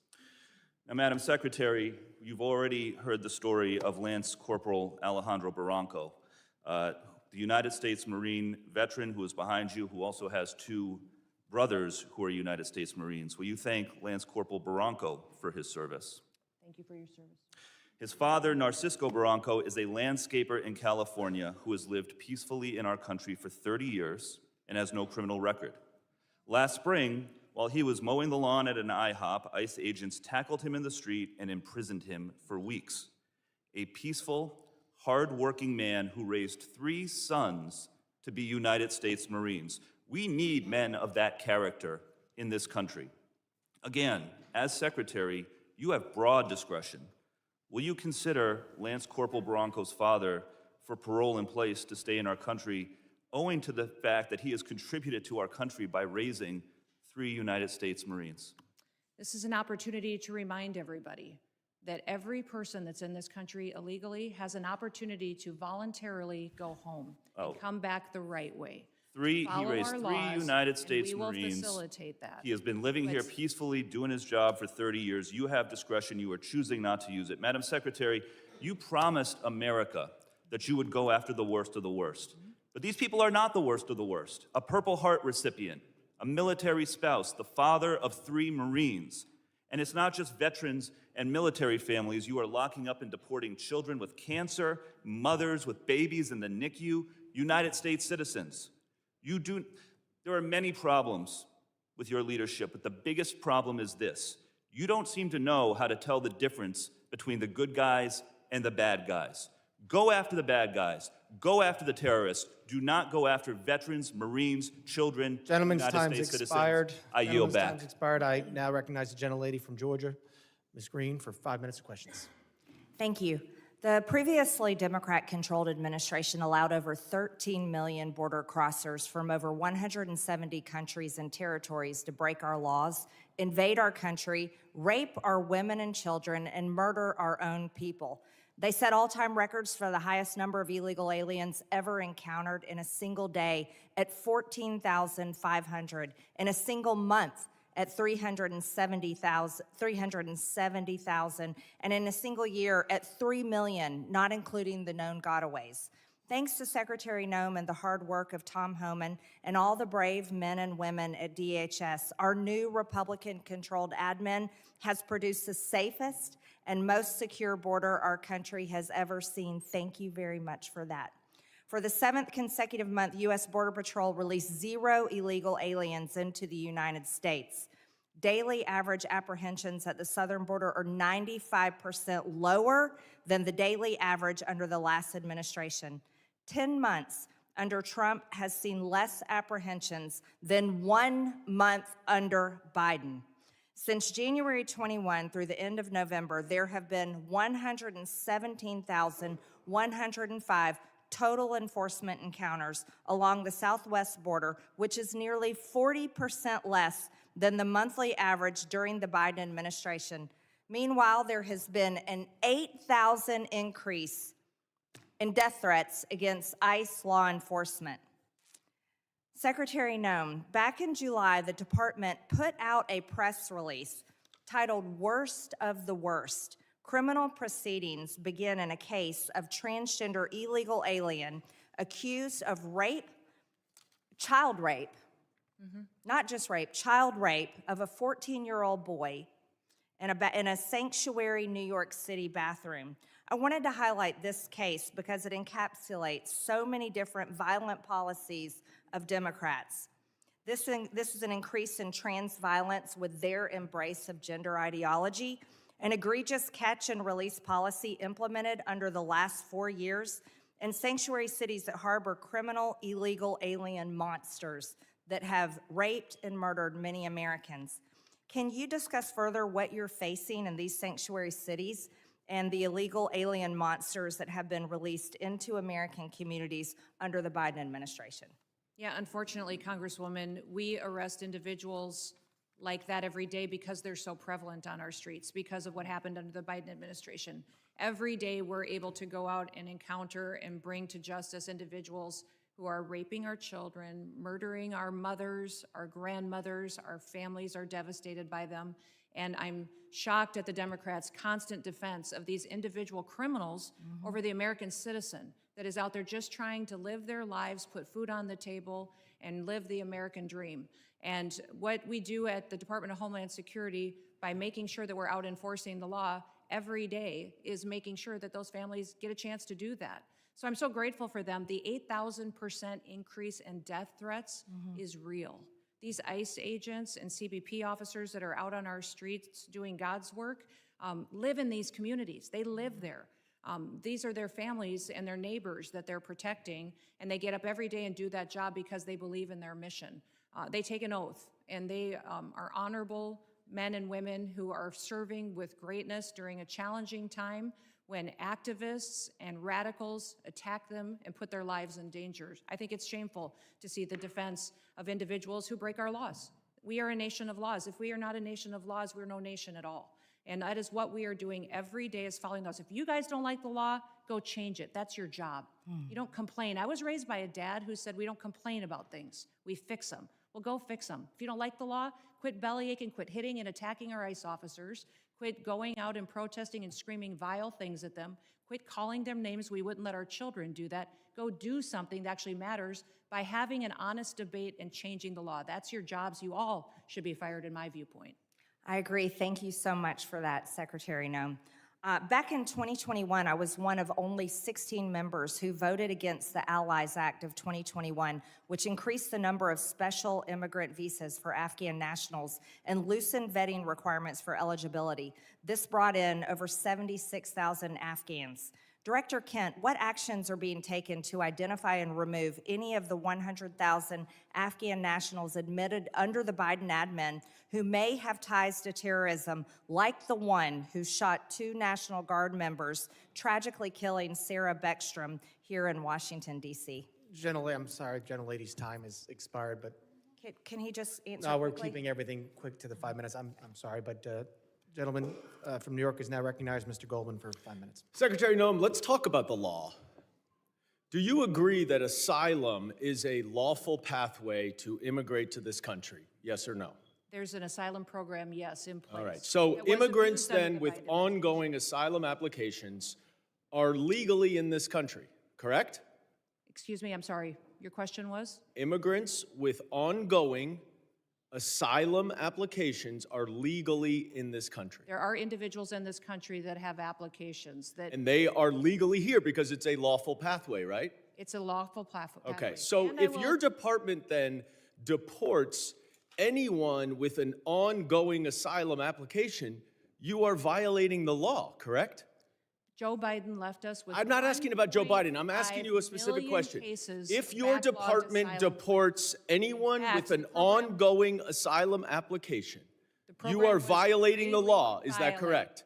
It was greatly violated when they allowed I'm 1.5 asking million you. people to come I'm in asking and you. granted asylum applications. Why are you filibustering? Why by can't you ignoring answer the laws. question? It's a Because, simple Joe, question. Your president If your department and your secretary deports did not anyone follow the law with an which those ongoing applications asylum were application, you are violating the law. Isn't that correct? the asylum program was Okay. broken under the last. Mr. Chairman, I will reclaim my time. She's not answering the question. But the obvious answer is that yes, if you follow a lawful pathway, asylum is a lawful pathway. If you have an open asylum case, you are here lawfully. But the problem that we are seeing around the country is that you are not following the law. Don't tell us to change the law. If you don't like the asylum system, you change the asylum law. Bring it to us. We'll work with you. I think it needs to be changed. But you can't just decide that you're not going to follow the law, and asylum is a law, and deport people who have ongoing applications. Unfortunately, that is exactly what's happening. It's happening across the street from my office right in New York City. Numerous, thousands of people who have come to court appearances, have left them with open asylum applications, have been arrested. And then they've been shipped off and many deported. In September, one applicant was ripped away from his wife and small children after such a court appearance. And then this happened to his wife. Please play the video. No, it's not. It's not this one. All right, it's not this video. Here it is. I'm yours. Come on, man. Come on. Now, after this incident, your department issued a statement that said the officer's conduct in this video is unacceptable and beneath the men and women of ICE. Our ICE law enforcement are held to the highest professional standards, and this officer is being relieved of current duties as we conduct a full investigation. 3 days later, you reinstated that officer and you put him back on duty. I sent you a letter and asked you what investigation was done and why was he reinstated. You did not answer that letter. So I'm going to give you an opportunity right here to explain to me that if that officer's conduct was, quote, beneath the men and women of ICE, unquote, why did you reinstate him? Sir, that investigation was completed. I can give you that investigation and the information that you would like. This is Well, I wrote you 2 months ago. Why haven't you given it to me yet? I'm actually surprised that you haven't gotten it. I'm going to ask my staff about that. Well, you shouldn't be surprised because generally speaking, you hundreds do and not hundreds, if respond not to thousands us. of your letters. Now, the other problem that we are Mayorkas, when he had seeing this all job, over didn't the respond to letters country for years. is that your officers are wearing masks, are dressed in plain clothes, often going around without identification. All of our officers are And identified. I'm not asking a question. I introduced the No Secret Police Act to stop this. And we now have 113 co-sponsors so that they will not be masked and that they will identify themselves. Now, you say all of them are identifying themselves. That is not the case because last month in New York City again, the NYPD officers were injured by your masked, plainclothes ICE officers after they were called from 911 as residents witnessed your officers pulling individuals out of their vehicles and chasing them down the street. I also asked you what happened there. How were the NYPD officers injured by your officers? And you didn't respond. What's the answer? Sir, our individual Gentlemen's officers time are is identified. time has expired. I yield back. I recognize gentleman from Texas, Mr. Gonzalez, 5 minutes. Thank you, Chairman. Thank you, Secretary Noem. Thank you, Director Kent and Director Glasson, for your patriotism, your service to our country. Thank you to the families for allowing everyone to serve. We're grateful for that. Democrats like to show clip after clip. I represent a district that's half of the southern border. Our lives were turned upside down under Joe Biden, and now we have our lives back due to President Trump and due to the policies that y'all are executing. So thank you. I have one question, but I'm going to try to, if there's time. I think it'd be important for the American people to get an update on the role Coast Guard played in the Venezuela oil tanker seizure. But first, I'd like to once again, thank you for being here. And so I'd like to first thank you, CISA. Thank you for keeping our nation's critical infrastructure safe. You are our nation's cyber first responders. Thank you to the Coast Guard. During our Texas floods, you showed up, Coast Guard showed up, you saved lives. Thank you to the Coast Guard for all the work that they've done in Jayada South. They've been the tip of the spear in the Southcom AOR for a long time. Their work often goes unnoticed. Thank you, HSI, for leading these anti-gang task force. They work. They're going out there. You're apprehending murderers. You're apprehending sexual offenders. You're doing it in a local, state, federal way. They're working. Thank you for that. Thank you, ICE. Thank you for keeping us safe by deporting all these people. I really appreciate the innovative idea of DHS owning its own airplanes. It's ridiculous that we had to essentially contract out in order to have these repatriation flights. That is a game changer. Thank you for that. Thank you, ERO, for adding bed space. This is exactly how we continue to deport the millions of convicted criminal aliens that are in this country. Thank you, NCTC, for keeping us safe. You're exactly right. We thank you for vetting, for going out and finally doing the role of vetting these people. You and I served overseas. Many of us did. And we know oftentimes it was more dangerous at the chow hall than outside the wire, right? So thank you for that vetting. Thank you, Border Patrol, for ending catch and release. Thank you, TSA, for keeping us safe during all our travel, and then also looking into any future vulnerabilities. Thank you, Secret Service. Thank you for not only keeping our leaders safe, but a lot of people don't realize Secret Service is key to school safety. I think that's just so important that brings us all together. I wanted to say I want to use the bulk of my time to just thank you, because we don't do that enough here. It's always finger pointing. It's always somebody else's fault. Please go back to your agencies and thank the men and women that are serving every day and helping to keep this country safe. With that, I'd like to give you a little time to talk about the Venezuelan situation and what the Coast Guard is doing. The operation that was conducted yesterday morning was a Coast Guard-led operation. It was in partnership with the Department of War and the Department of Justice, the FBI as well, and it was a successful operation directed by the president to ensure that we're pushing back on a regime that is systematically covering and flooding our country with deadly drugs and killing our next generation of Americans. Just the drugs that the Coast Guard has been able to interdict on the waters since that President Trump has been in office has been enough lethal doses of cocaine to kill 177 million Americans. That's 2/3 of our country that has been saved by blowing up, by going after and bringing to justice these individuals that are out at sea and those individuals that are funding it with a shadow fleet of sanctioned oil that should never be sold to benefit their profits and their pockets to kill Americans. Thank you for that update. For many of us that served in uniform, oftentimes it was overseas. It was in the Middle East, or it was in Asia, or it was in Europe. And I think those AORs are very important. But for too long, president after president after president, our backyard has been left wide open, and we're completely shocked why all these terrorists are in our country and all these people are unvetted, all this chaos is happening when in our own backyard was unsafe. So thank you again for one. I know you traveled, you met with heads of state, El Salvador, Mexico, a couple that come to mind. But I just want to thank you and for making our backyard a priority and ultimately to keep Americans safe. Texans are more safe today than we were a year ago. And a lot of that is due to President Trump and due to the leadership that I'm seeing right here of executing those policies. Thank you, thank you, thank you. With that, Chairman, I yield back. Gentleman yields back. I now recognize the gentlelady from Illinois, Ms. Ramirez, for 5 minutes of questions. Thank you, Chairman. American citizens have been arrested or detained. We focus on those that are here illegally. Secretary Noem, you lie and you lied to the American people. I will be including into the record an article by ProPublica from October 16, 2025, entitled, "We found that more than 170 U.S. citizens have been held by immigration agents. They've been kicked."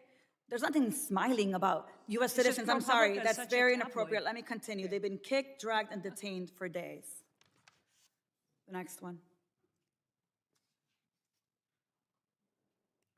The Trump administration has specifically targeted the worst of the worst. The individuals that we are going after are those that are violent criminals, those that are breaking our laws.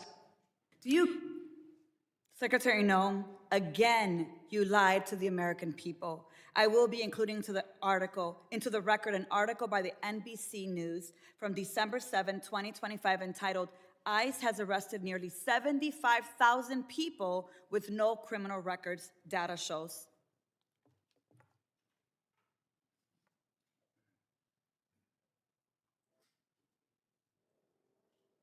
The co-equal branch of government, and it is your obligation as a member of the executive branch to honor decisions made by the highest court of the land? Yes or no, Secretary? We are abiding by all federal judges' orders, absolutely. The Justice Department said that when the administration was ordered back in March to stop sending detained migrants to a mega prison in El Salvador, you personally made the final call to continue the flights anyway. Is that correct? And the decisions that are made on deportations, where flights go and when they go, are my decision at the Department of Homeland Security. And we'll continue to do the right thing, continue to work and protect Americans, no matter what radical judge comes out and tries to stop us. We'll do. You lied on the record and you lied to members of this committee. You violated court orders by not turning around deportation flights bound for El Salvador, where we know that hundreds of people under your leadership have reported that they were raped, they were beaten, and they nearly died. And your agents used chemical weapons in Chicago despite court orders from District Court Judge Ellis forbidding their use. Secretary Noem, you, Gregory Bovino, and your ICBP and DHS deputized agents have waged an unaccountable, unlawful, unconstitutional war against communities across the nation.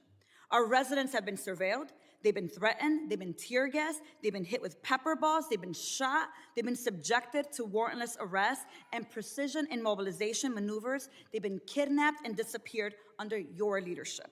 So we have a lot to talk about, but you and your department continue to reject congressional oversight. And you know how I know this? I know this because I've requested a meeting with ICE Field Office Director Russell Hutt.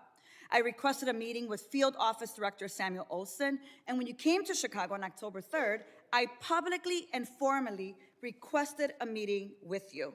So I'm gonna be including a letter I sent on October 3rd requesting a meeting with Secretary Noem. So Secretary Noem, I wanna ask you again, will you commit to meet with me, yes or no? Yes, absolutely. Thank you. Thank you. So we have a lot to talk about, and actually my scheduler has a couple dates that I'll get to you after this meeting. I appreciate that. So look, I want to be very clear. You have misused resources appropriated by Congress. You've engaged in unethical behavior. You have repeatedly made false and misleading statements to Congress and to the press, and you've undermined the separation of powers and disregarded the role of Congress and the courts. Bottom line, you lie with impunity. You reject checks and balances, and you ignore Congress and the courts. Your options are limited. Either you're going to resign, Trump's gonna fire you, or you will be impeached. I've already called for your resignation. You may remember I hand-delivered my request to you back in May, and I urge you to reconsider resignation because I've taken the first step towards your impeachment, and I've called on the Judiciary Committee to open an investigation into your lawlessness. Mr. Chairman, I know that at the end we'll be entering a number of articles into consent, but since I have a few moments, I ask unanimous consent to enter into the record a letter calling the Judiciary Committee to investigate Secretary Noem's impeachable offenses. Whatever you choose, the American people will have justice, Secretary, and you will be held accountable. I'm going to make sure of that every single day. With that, Mr. Chair, I yield back. Gentlelady yields back. I now recognize the gentleman from Texas, Mr. Luttrell, for 5 minutes of questions. Thank you, Mr. Chairman, Madam Secretary. It's good to see you, and thank you again for coming to Texas after the Kerrville floods. Your team was amazing.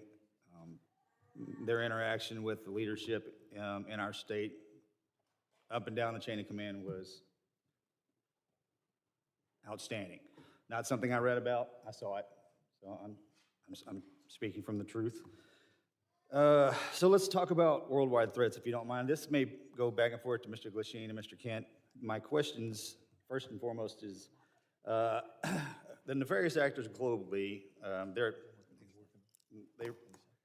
kind of everywhere.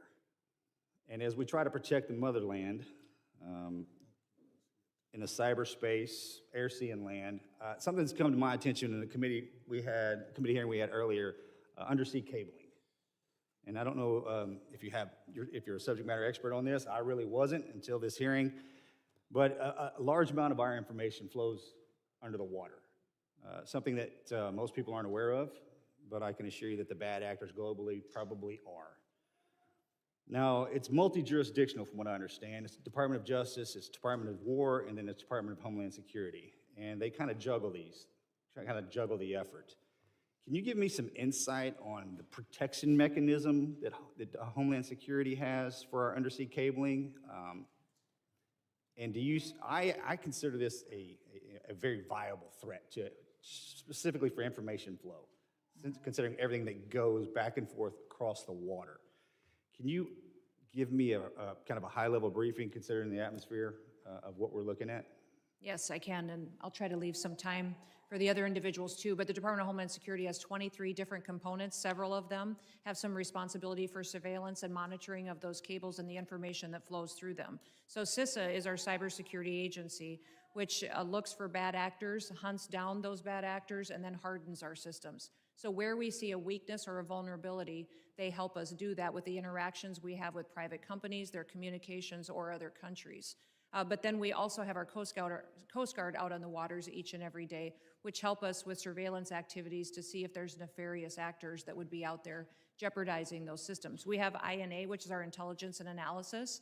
They are the ones that are helping us with our covert operations. They're the ones who are coordinating with our intelligence agencies on what we see as hacking attempts or enemies that would try to endanger those cables or cut them, damage them, so that they couldn't be utilized to keep our critical infrastructure going.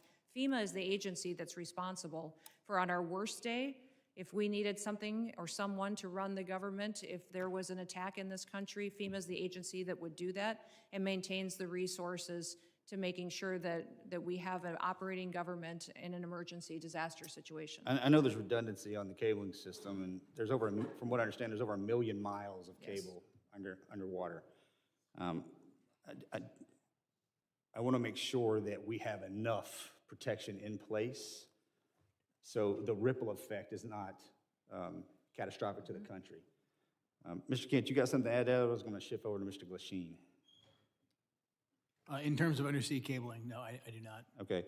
Mr. Glasheen, I have a question for you. So as far as trafficking, human trafficking, drug trafficking, this always hurts me to say this, but Houston, Texas is in my district, and it is the worst city in the country for sex trafficking in the country. I just cannot believe that. What is the FBI doing amongst other agencies? You just happen to be sitting here in front of me. And Madam Secretary, you can probably jump in on this too. Enough's enough. I understand the complexities of the World Wide Web and how these bastards are doing this, and we can't seem to grab a hold of them. What's the answer? Our HSI investigators specialize in child trafficking and human trafficking. They get up every single day and hunt down those individuals that victimize our children and partner with nonprofits and other agencies with the FBI to do that. Yes, it's shocking to me that Houston is one of the hotbeds as well. We need to take a better look at this because we're losing. I mean, we're losing so bad, I don't even know how to define it. And this has been happening. I said this exact same thing to Mr. Mayorkas, and if I was here before that, I'd say the same thing again. It's just, we have not figured it out. Mr. Glasheen, you got anything for that? Yeah, I would tell you, it's been a priority with this director. And, so far this year, compared to last year, we have 300 plus human traffickers arrested, up 15%. I'm sorry, sir. Mr. Chairman, I yield back. I appreciate that, and I'll catch you after class. If one of the following witnesses wants to give him some time to answer that very important question, they can do that. Gentleman yields back. I now recognize the gentleman from New York, Mr. Kennedy, for 5 minutes. Thank you, Mr. Chairman. Secretary Noem, with about a year as DHS Secretary under your belt, there's no shortage of criticisms for me to choose from today. You've deported American citizens, bringing a level of inhumanity to this nation's immigration laws that I haven't seen in my lifetime. You've terrorized communities, including my own in Buffalo, New York, vowing to go after the worst of the worst, but instead detaining women, children, and hardworking individuals in pursuit of the American dream. You've botched a response to one of the most devastating floods we've seen, an extreme weather event along the Guadalupe River that took more than 130 innocent lives, including more than 35 children. Central Texas waited days for your agency to respond because of the reckless policies you've implemented. Your FEMA lead was missing in action, completely unreachable, as were FEMA's call lines, with 84% of calls unanswered on July 7th, 3 days after the floods. FEMA personnel, despite your slashing of their ranks, who were ready and willing to help, waited days to spring into action because of your policies. Disasters do not wait for bureaucracy. Your abysmal performance goes beyond your woeful disaster response. You've also taken a sledgehammer to FEMA's recovery, preparedness, and mitigation missions. You canceled more than $4 billion in building resilient infrastructure in communities funds, a program that helps communities reduce their risk of natural disasters. You withheld millions in FEMA funds for emergency alerting infrastructure found to be in violation of the Impound Control Act.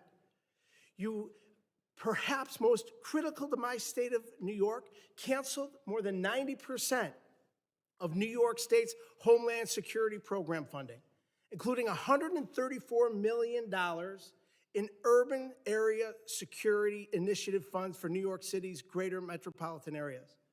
You have mismanaged these grants to the point where cities and states, including New York, are suing you to recover counterterrorism funding that's lawfully theirs and that Congress intended for them to receive. It's a tragedy that we're here today discussing these cuts to counterterrorism and security grant funds for a city that was the main site of the September 11th attacks, the entire reason your department was established in the first place. As the ranking member of the Subcommittee on Emergency Management, it's my responsibility to show the American public how you've systemically upended FEMA and emergency preparedness as we know it. So I have a couple of questions. Simple yes or no answer will suffice. Would you agree with the national security officials' assessment that the United States has been operating in a heightened threat environment for several years now? Yes. Yes or no? Would you say New York City is susceptible to these kinds of security threats? Yes, and that's why they should spend So with New York City $440 being the million number they one had in terrorist reserves target in the that nation, the federal government gave them with to New use York to City secure being their the number city, one, I which reclaim they my did time, not with New York spend. City being the They number did not one spend the hundreds security of threat in millions this of dollars nation, they had it's to secure their unconscionable city that you and would to cut release criminals on the street each and every day. $134 million in urban area security initiative funding for the city of New York. What compelled you to knowingly make our cities less safe with these funding cuts? What compels you, your mayor, and your governor to release thousands of criminals on the streets rather than to turn them over to ICE? You'd rather release Secretary Noem, a murderer out onto Secretary your Noem, street, you cut a rapist on your $134 street, million and honor our detainers. in You should funds honor our detainers to support the against violent security criminals of to get New them York out of New York City City. and the state of New York, the number one threat in this nation. In your own words, your cuts are blatantly political, callous, and outright dangerous. It's clear you have no interest in countering real threats in the homeland. While high-risk cities and disaster zones wait for help, you've devoted the past 11 months of violent raids, anti-police policies, and nonstop photo ops. You've brought shame to a department that was created after 9/11 in a time of unity to protect our people. Your failure to lead is a direct threat to the homeland security in our nation, and you should resign immediately. I yield back. Gentleman yields back. I now recognize the gentleman from Alabama, Mr. Strong, for 5 minutes of questions. Thank you, Mr. Chairman, ranking member, and members of this committee. I thank you, too, to our witnesses for being here today, for your work to protect the homeland in an increasingly complex threat environment. My question today focuses specifically on the evolving drone threat. Mr. Glasheen, the FBI's National Counter-UAS Training Center at Redstone Arsenal is now the central hub for preparing federal, state, and local partners for drone threats at major events. What makes Redstone Arsenal such an effective location for this mission, and how does that setting support the scale of training required for World Cup, America 250, and the 2028 Olympics? Thank you for your question, Congressman. What makes Redstone a great partner for us is, one, the support that we have from Congress. Number two, the space we have there. The FBI has been in Huntsville for a long time. Huntsville also houses our Special Agent Bomb Technician Program, where we train bomb technicians, EOD professionals across the United States, and we model in the Counter-UAS school off of that. So that proof of concept has been in place, and we're mirroring that process to train the Counter-UAS operators. Thank you. I was there for the inaugural graduation. I'm telling you, it was most impressive. I can assure you there's no other location in the country that offers the same mix of controlled airspace, testing ranges, partnered agencies, and mission infrastructure that the FBI has at Redstone Arsenal. Counter-UAS has the ability in Huntsville to jam, block, drop, intercept, and do forensics. As demand for this specialized training grows, what investment should Congress prioritize to ensure long-term stability for this mission at Redstone? I'd say yesterday, or the legislation in front of, I think, the Senate right now for the NDA, for the authorities, that'd be the first step to give us the ability to lawfully use and counter U.S. authorities. I think additionally, is just like the computer technology, it evolves with the months.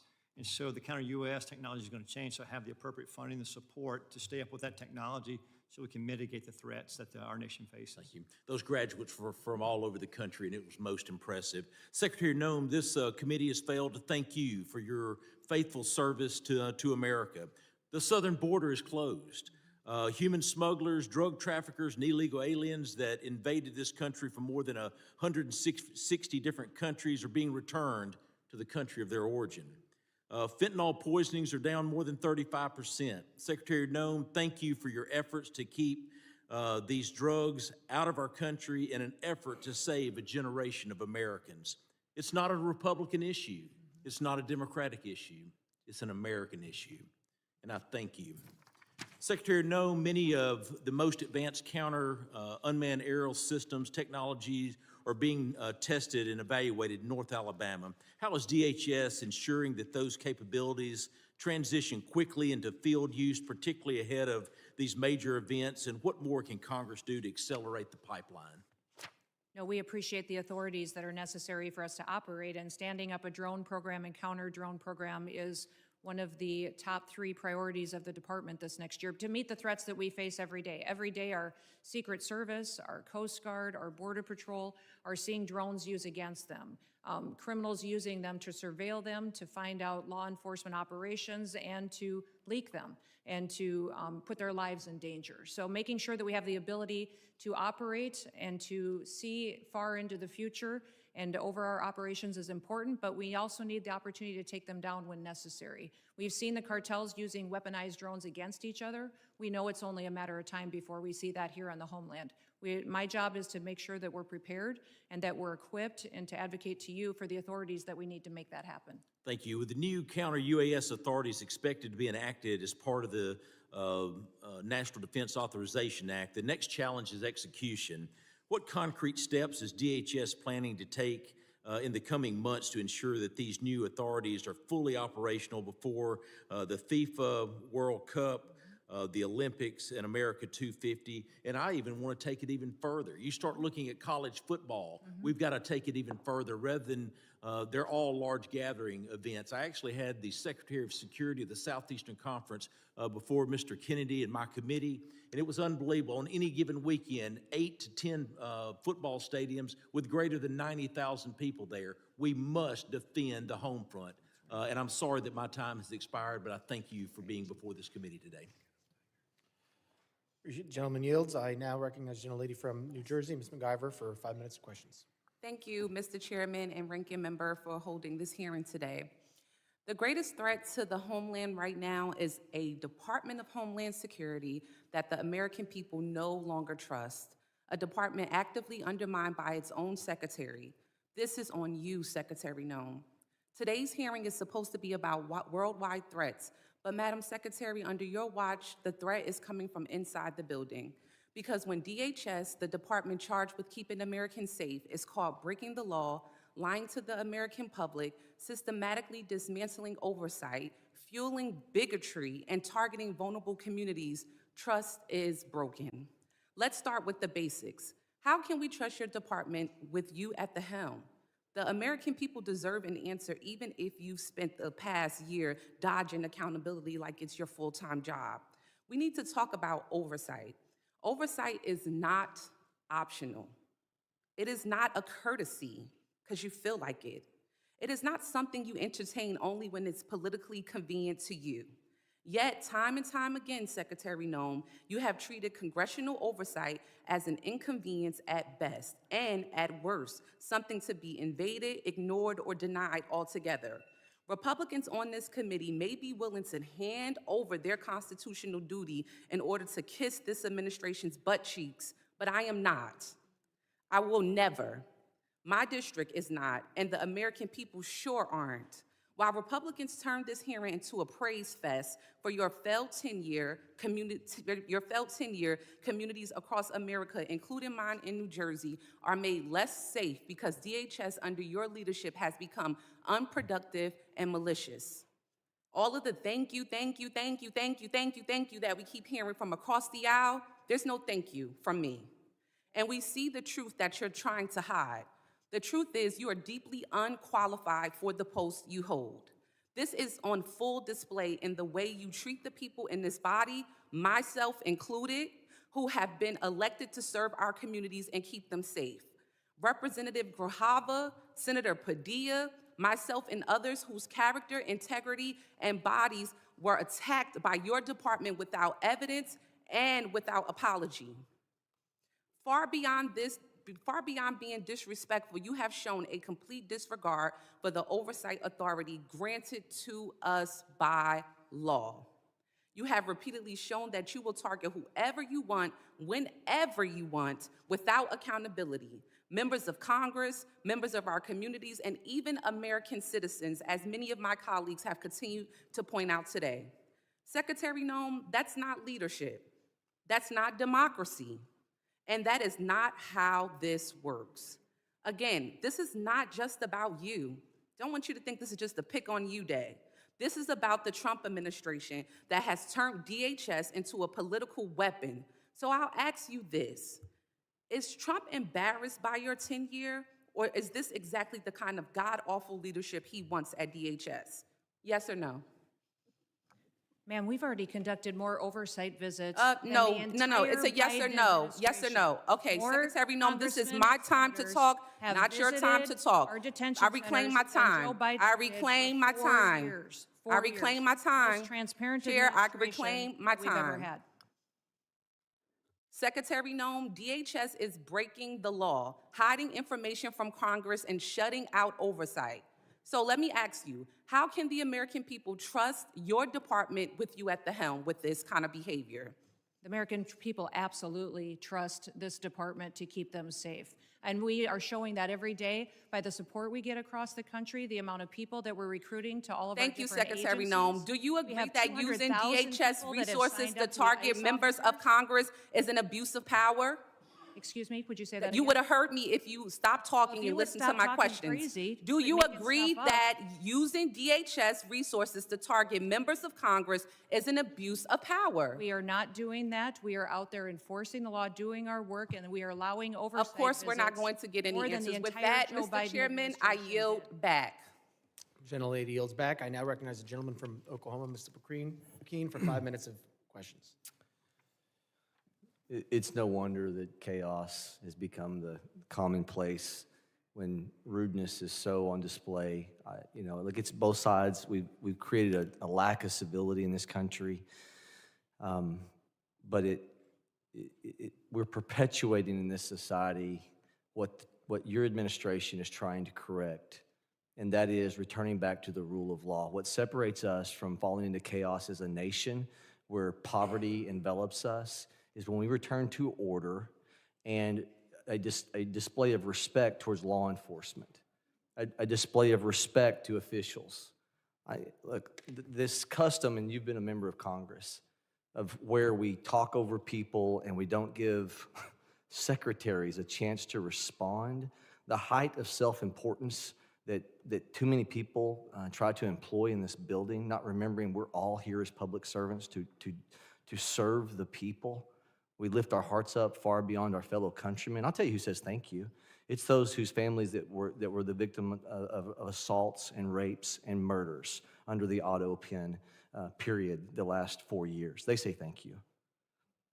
Those who see the madness of lawlessness, a lack of respect to law enforcement, the heightened element of law enforcement sitting in their vehicles and being targeted say thank you. Those families of law enforcement whose addresses are being put out in public so they can intimidate not only the law enforcement officials, but their families to try to put them into a place of fear, say thank you for common sense returning back into this country. If we do not have a respect of authority, a respect of law enforcement, thank you for allowing arrests to happen when someone spits at law enforcement. Thank you. FEMA, you were assaulted a minute ago verbally over what you're doing with FEMA. I will tell you, as somebody that comes from a state that has more tornadoes, Oklahoma, than probably any other state, thank you for looking at how we can save money through efficiencies.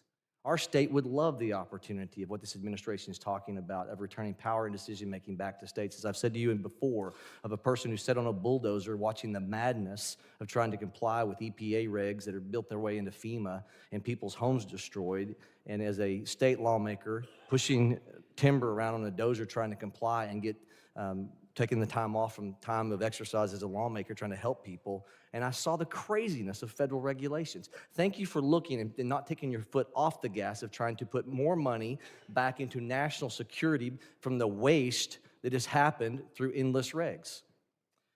All right, now I'm going to get to a question, Could Secretary. I say something about FEMA? Absolutely, you can. Thank you. The only grants that weren't funded, the individual ones that you were talking about, mitigation ahead, were ones that were weaponized to fund the Green New Deal and for climate change. And those were redirected to true mitigation efforts. FEMA today is deploying resources 2 times faster on average than in history, which means the dollars are going out twice as fast than they ever have before. And the president, as soon as these disasters are happening, is deploying those resources to Republican and Democrat states. New Mexico, Texas, Alaska, they're all getting dollars immediately, and we're responding immediately to our people. I have to actually leave this hearing early because the FEMA Review Council is giving their report today on suggestions for changes to FEMA. Thank you for not taking your foot off the gas on that. I have to co-chair it, but I will be leaving soon to have to go do that. But those suggestions are Republicans and Democrats coming forward with how FEMA should go forward in the future based on the president's vision for making sure that states get the chance to manage it and that local emergency managers get the chance to go and help their communities in a much more efficient way. Take those monies and let's move them to true national security through waste and inefficiencies. Where we've deployed money for snow movement. We have deployed money previously to move snow that melts. Okay, I want to just throw this open to you and Director Kent, whoever wants to take this. We have to find a balance between making sure the First Amendment is preserved at all costs, but also protecting law enforcement. The social media heightened of a hearing that the chairman held last week, great hearing. How do we preserve, what ideas can we continue with to where the online enticement threats causing people to want to embolden themselves to then go act upon those threats that we see in social media. They say the magic words. They know it's not going to get them because they don't do a direct threat, but it's an indirect threat. It's always trying to accomplish the same purpose. How do we preserve the First Amendment? This is a lawmaking exercise of why we hold these hearings, not for show. How do we come up with a way to preserve the First Amendment and stop the insanity of these indirect threats that are going after your law enforcement officials? I apologize. The gentleman's time has expired. I know the secretary has to leave, and I would now recognize the gentlelady from Texas, Ms. Johnson, for 5 minutes of questions. I'm just going to take the position that she was scared of my questions. Mr. Chairman, if we could stop the clock and Oh, yes, wait no, till after all absolutely. this. Clerk will suspend. If we could reset the time, Yes. that would be helpful. We'll reset the clock.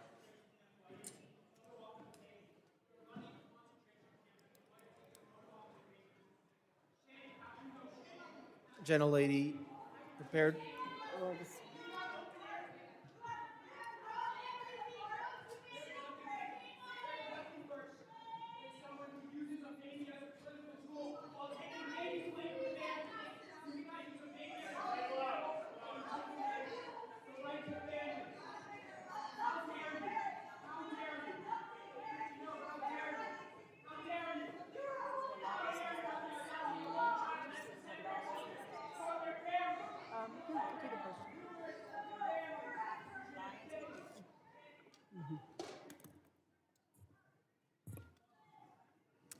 Okay.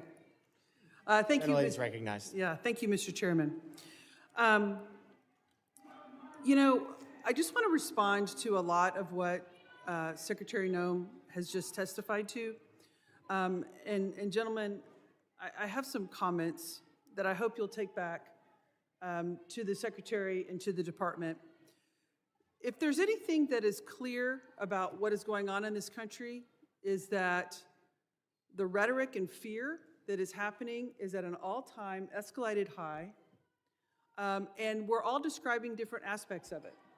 fear of law enforcement, fear of citizens, fear of people who are legally in this country, because it's the rhetoric that is happening from the very top, that is being decimated down level, and that is really, really dangerous. And one of the things that the Secretary said was she is restoring the rule of law. That is absolutely not true, because the rule of law is founded on two fundamental principles: that if you are going to be subject to a criminal arrest in this country, that there is probable cause to do so. You can't just snatch somebody walking into a coffee shop because of the color of their skin. There's no probable cause for that.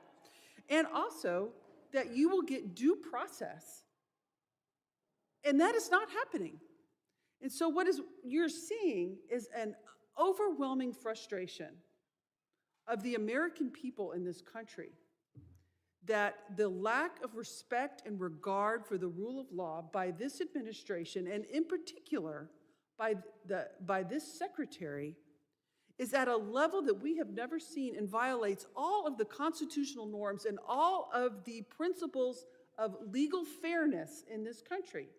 And you're seeing that manifest itself in threats to law enforcement and bubbling over, because people are frustrated. And they are channeling that frustration because the administration is not listening and is only doubling down on the rhetoric. You know, this notion that I think my colleagues highlighted, that we're only going to pursue serious threats.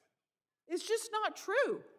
I visited an ICE facility outside of Dallas, and over 70% of them were classified as the lowest threat level, as never having a criminal record at all.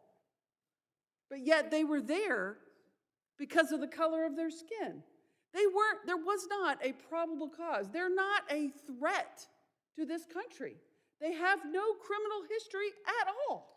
I fully support, as does everyone on this committee, Homeland Security focusing on threats to our national security. We want cybersecurity. We want terroristic threats from abroad to be stopped. Absolutely. None of us want a recreation of 9/11, but we also do not want, under any level, the trampling of our constitutional rights and the legal system of due process. I have a poster here to highlight 3 American citizens that were arrested by ICE, who had done nothing wrong. They presented themselves as American citizens, but yet were still trampled, assault. One had broken ribs, a brain injury, an older gentleman by being knocked down to the ground after he said, "I'm an American citizen." But yet they did not stop. And that is a huge problem. When somebody says, "I'm an American citizen," to ICE, and ICE does not stop and continues to assault them and physically berate them and then hold them for days and days on end without a due process hearing, that is a problem. And it is not stopping. We have brought these concerns to the Secretary and to agencies like yourself in these hearings time and time again through multiple letters. We've all written letters that have gone unresponded, because this cannot happen in our country. And the reality of it is, in any law enforcement situation, and what we have happening out into the public, is there are ICE agents and there are Border Patrol agents that are doing their great job. They're doing what they're supposed to do. But there are also bad actors. There are people who are exceeding their authority. The power's gone to their head. The intimidation is outrageous. And there's no effort to rein them in by the FBI. There's no effort to rein them in by the Homeland Security. There's no effort to overcorrect, just like one of my colleagues highlighted, the reinstatement of one that was inappropriate. And these efforts are breaking down the trust of the American people. I hope you take these concerns back, because they need to be addressed if we're going to address the violence in this country. I yield back. Gentlelady yields back. I now recognize the gentleman from Arizona, Mr. Creighton. Thank you, Mr. Chairman, for holding this committee hearing today. Thank you for the witnesses. Director Kent, you talked about what keeps you up at night. I believe you said, "We don't know who came into the country in the last 4 years." And we've cited several times in this hearing that about 15 to 20 million people came into this country under the last administration. And something that you said actually shocked me. You said that 18,000 known and suspected terrorists entered into the country during the Biden administration. Is that correct? That's correct. That's deeply concerning, but I'm really not surprised. Many of us in this committee said that's exactly what was going to happen. I didn't know that those numbers would be as high as they are. One of the other things that really concerns me about what's going on in this country is we continue to let people into this country that do not want to assimilate to our culture and want to harm Americans. I want to go ahead and play a video.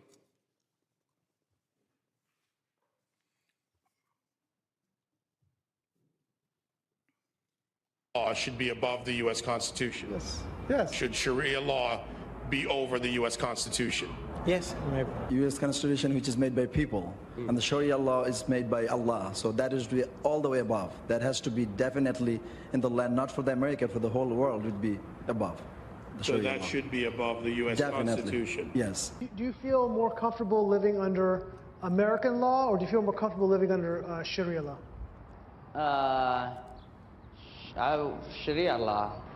I'm a Muslim. I prefer Sharia law. Sharia law, yes. You prefer Sharia law over American law? Of course, yeah. They always can come with the same accusations.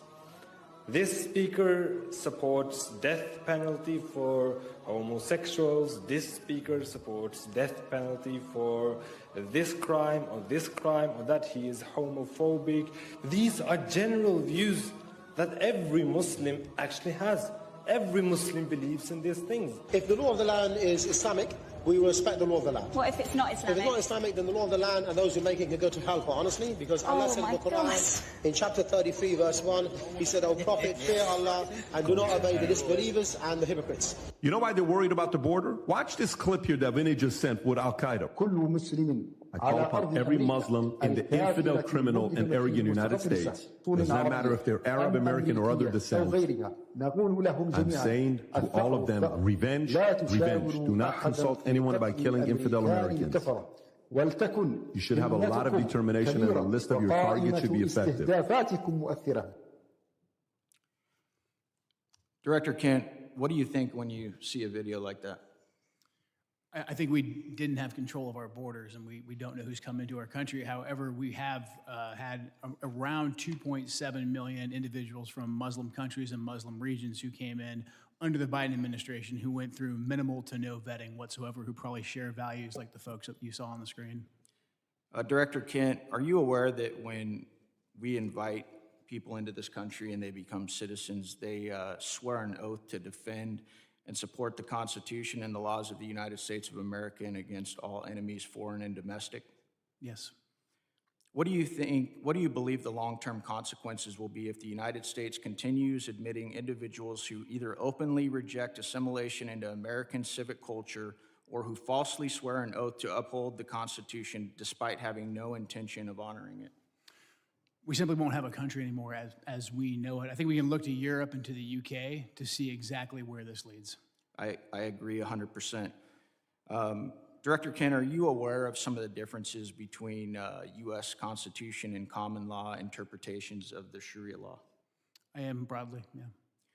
What are the differences in your opinion, and I know you're not a doctorate on this subject, but between the First Amendment, which guarantees freedom of speech and the press, including the right to criticize religions, religious texts, and public figures without government punishment? Yeah, the freedom of speech, I think, is huge because you don't have that under Sharia law, and you also don't have the assumption of innocence under Sharia law as we do. Many interpretations of Sharia, blasphemy, criticism of the Quran or the Prophet Muhammad can be a serious offense, sometimes punishable by death. And there are many others that I don't have time to get to, but I wanted to bring that up today so that Americans understand the differences and why we need to be very careful about who we let into this country. I thank you guys for the work you do. I thank you for those underneath you working so hard to keep the American citizens and people safe. Thank you, Mr. Chairman. I yield back. Gentleman yields back, and I remind if you don't get to questions that you want to ask, you can submit them for the record, so we can do that at the end. I now recognize the gentleman From Puerto Rico, Mr. Hernandez for 5 minutes of questions. I have some matters of interest regarding immigration and FEMA, but before that, Mr. Kent, does the Bible say anything about freedom of speech? Not a biblical scholar. I don't think it does, and I'm concerned about singling out Muslims and specific religions to talk about how their religious dogma conflicts with our laws and constitutions. I lament that Ms. Noem has had to leave early today, but I wanted to talk about the atrocities that the DHS's immigration enforcement and the pain it is causing in places like my home district of Puerto Rico. Just a few weeks ago, we witnessed ICE shove a pregnant woman. I cannot imagine, as an expecting father myself, the anxiety that that family must have gone through when they took that person to the hospital and treated her for her injuries. Also, a few weeks ago, CBP detained Aracelis Terrero from the streets of Cabo Rojo. They put her on a plane, they sent her to Texas. She was in a detention facility. She was removed from the detainee location service, and she was not allowed to contact her attorney. Ms. Terrero was a domestic violence victim who was in Puerto Rico with a legal work permit. And I wanted to ask Ms. Noem if DHS policies allow CBP agents to detain persons who are legally in the United States. I wanted to ask Ms. Noem the legal authority behind the detention of Aracelis Terrero. I wanted to ask Ms. Noem why she was removed from the detainee location system. I wanted to ask Ms. Noem why Aracelis Terrero was not allowed to contact her attorney. Unfortunately, I predict that she would not have given us adequate answers based on the answers that she has provided to my colleagues here today. Now, I also wanted to raise a concern with Ms. Noem regarding TSA agents. In Puerto Rico, I witnessed how many TSA agents worked arduously without pay during the government shutdown, and how her announcement that they would get $10,000 as a bonus for working without pay during the pandemic actually created the opposite effect of boosting morale, because it was so selective that it excluded, apparently, most workers. And finally, I wanted to raise the concerns of red and blue mayors from Puerto Rico. I emphasize red and blue mayors, Republican and Democratic mayors, regarding her recent secret policy regarding transactions or grants for FEMA money that exceed $100,000. So to their surprise, they found out that grants and funding assignments exceeding $100,000 would now need to be approved by Secretary Noem. But there was no transparency regarding that rule. And we have no information regarding the application and the enforcement of that rule.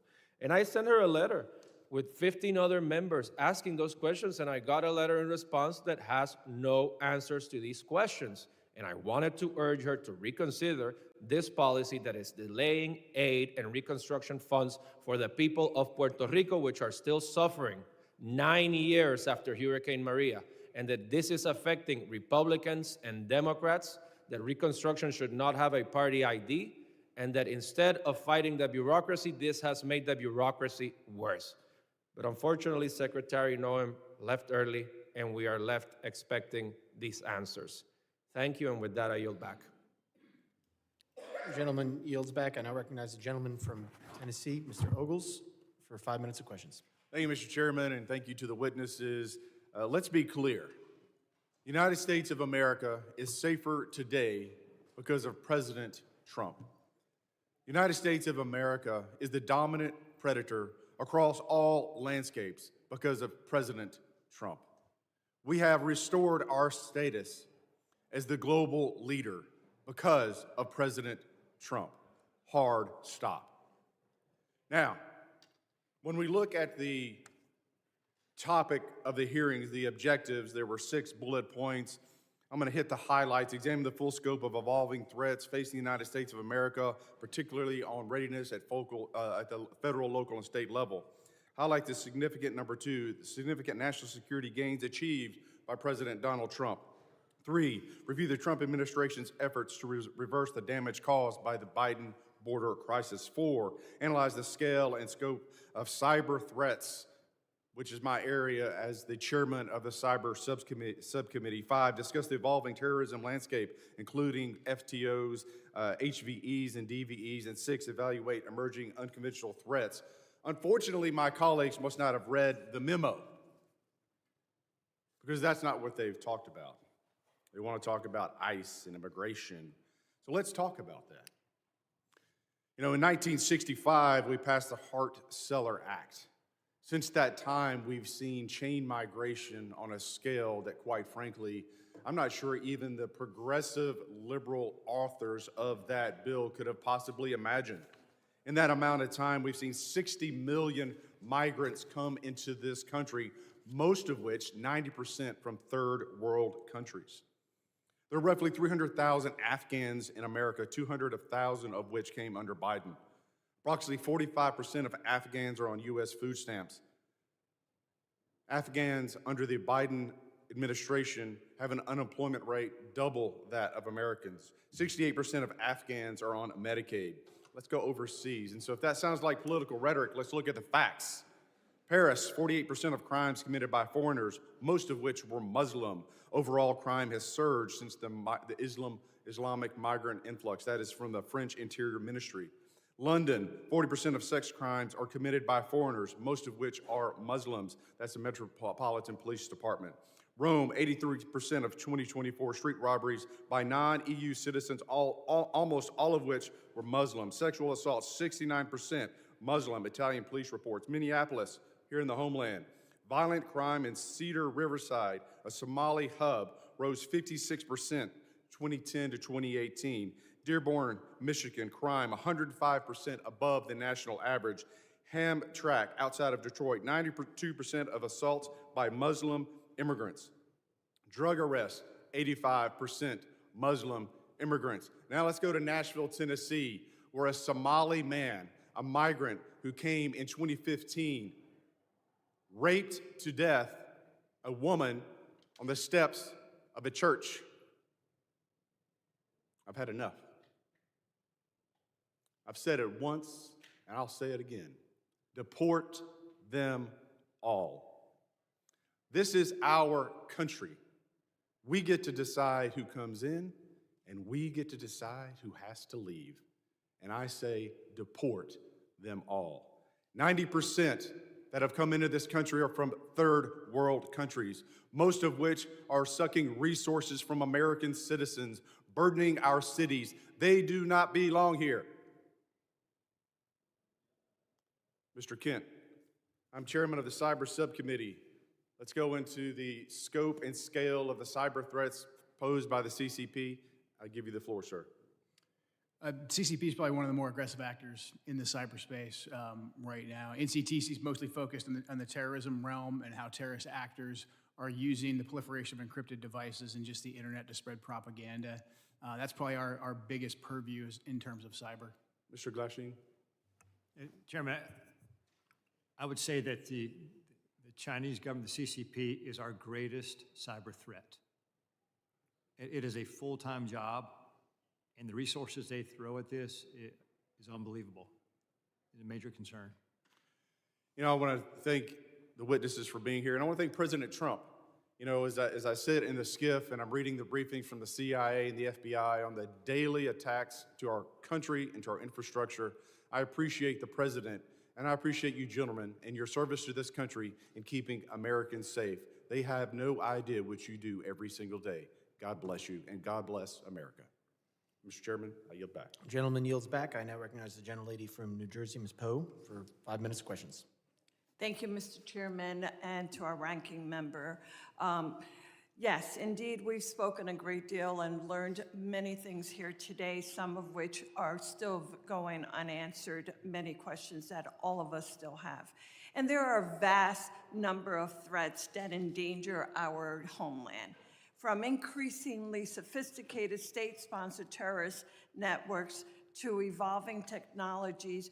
Our law enforcement agencies are engaging criminals on multiple fronts and facing significant demands every single day. Next year, there will be an increasingly heightened threat environment in my district in northern New Jersey as we host the World Cup. Federal counterterrorism grant funding is absolutely critical in keeping our communities safe against the evolving threat environment. This is why I have been so deeply disturbed by the decision of Secretary Noem to freeze, delay, and cut billions of dollars in federal counterterrorism grant funds.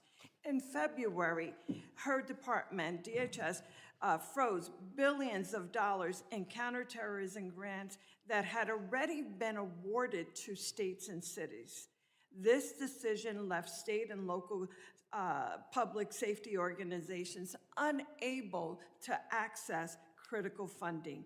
DHS then ignored legal deadlines for releasing this year's installment of the $1.5 billion for these counterterrorism programs. And when DHS finally released this funding, she abruptly and illegally slashed funding to states with Democratic governors like New Jersey. States and localities have sued in federal court for funding owed by the federal government that was appropriated for them by Congress. In October, I sent a letter to Secretary Noem, and if she was here, I would be saying this directly to her, signed by all of my Democratic colleagues in New Jersey's delegation, demanding that she stop playing politics with federal counterterrorism funding and immediately restore New Jersey's allocation. Specifically, I'm referring to the 50% cut to New Jersey's allocation of the Homeland Security Grant Program, which includes the Urban Area Security Initiative and the State Homeland Security Program. This is the single largest preparation grant program in the Federal Emergency Management Agency. New Jersey has relied on these federal grants to respond and prepared against terrorist attacks. When she published the notice of funding opportunities for the Homeland Security Grant Program, she stated that her intent to allocate this funding was going to be based on statutory risk assessment and an analysis of relative risk to terrorism faced by the 100 most populous areas in the country. Under this process, New Jersey was preliminarily allocated around $19 million, but DHS final award notification, our state received just $9 million. The final award notification failed to explain why such drastic cuts were made. Instead, she simply stated that it was done, quote, per DHS directive. To this day, we have still not received, I have not received a response to my letter. And I absolutely cannot understand and am so incredibly disappointed by the fact that this administration continues to try and attempt to walk all over this body. Congress is Article 1 branch, and we demand that we receive the respect that is due and that she respond to the questions, and that is her responsibility and her job. Mr. Chairman, I yield back. Thank you. Gentlelady yields back. I now recognize the gentlelady from South Carolina, Ms. Biggs, for 5 minutes of questions. Thank you, Mr. Chairman, and thank you to the witnesses for being here today. I know you have a really difficult job. I want to take a moment just to highlight the fantastic work of the Homeland Security Advisory Council. I think when I say this, I speak on behalf of our entire South Carolina delegation when I say that I'm pleased to see South Carolina's own Governor Henry McMaster appointed to chair the HSAC. Since its inception in 2002, the Council's mission has been to offer the department real-time advice across the whole spectrum of security issues And I think this is especially critical for a state like mine in South Carolina, where we face everything from severe weather events such as Hurricane Helene to major port security and cyber security concerns. But I'll move on, and I would like to direct this statement to Director Kent. China is and has been for quite some time the primary great power competitor to the U.S. I think some of my colleagues have already established that today. And I think we've identified the pacing challenge for our national security strategies. Chinese companies have made land acquisitions near sensitive military sites in the U.S., and Chinese researchers have engaged in espionage and intellectual property theft. Chinese national encounters at our northern and southern borders surged in fiscal year 24, and China remains the primary supplier of precursor chemicals contributing to American overdose deaths. So my question, Director, is to what extent do you see a nexus between China's destabilizing activities and the terror threat landscape in the United States? Thank you for that question, and that's a very important topic, especially in terms of fentanyl and the precursors the Chinese Communist Party provides. Working directly with the cartels, we have agents of the Chinese Communist Party, some directly affiliated and some indirectly affiliated, that are working with the cartels to continue to change essentially the recipe of the fentanyl, because as we designate these different precursors and they kind of fall off the market or become more regulated, these advanced chemists will then come into play, and they're the ones that provide the new ingredients, the new ways to manufacture fentanyl that kills American citizens. So this is something that we are looking at, in particular the relationship between these Chinese actors and the Mexican drug cartels. Well, thank you so much. And sir, if you have any additional information, I'd be happy to hear. Yes, ma'am. Thanks for the opportunity. I think to your question is, if our country's destabilized, it creates a lot of vulnerabilities for us. And whether it be the fentanyl is what you're talking about here, it could definitely affect our national security. Regarding the fentanyl, one thing Director Patel recently did is we've recognized the challenge that fentanyl faces the United States. And instead of continuing to address the symptom, look at the root of the problem. He recently went over to China, met with his counterparts at MSP, and they agreed to put 13 precursor chemicals on an export control list. And if we can prevent the chemicals and the precursors coming to the United States or into the, Mexico or anyone that puts together the fentanyl that comes into the United States, that can have a greater effect to reduce that threat to the United States. Well, thank you so much, and I appreciate you being here and hope you realize how important your work is. And I know the district, my 3rd district of South Carolina, is counting on you to continue that hard work. I yield back, sir. Gentlelady yields back. I now recognize the gentleman from Virginia, Ms. Walkinshaw, for 5 minutes of questions. Thank you, Mr. Chairman. I regret that Secretary Noem tapped out after 2 hours, but nonetheless, I want to focus on an issue that I think is really important: the misuse of taxpayer funds and the steering of DHS funds to politically connected firms tied to the Secretary's office, while hiding that activity from the American people. Secretary Noem has been criticized by members of her own party and by the Trump administration for being slow and ineffective when Americans actually need her help. Republican Senator Tom Tillis said she was, quote, slow off the mark in getting disaster aid out the door. A senior administration official recently told Politico that there was, quote, some fishy stuff going on with money at DHS.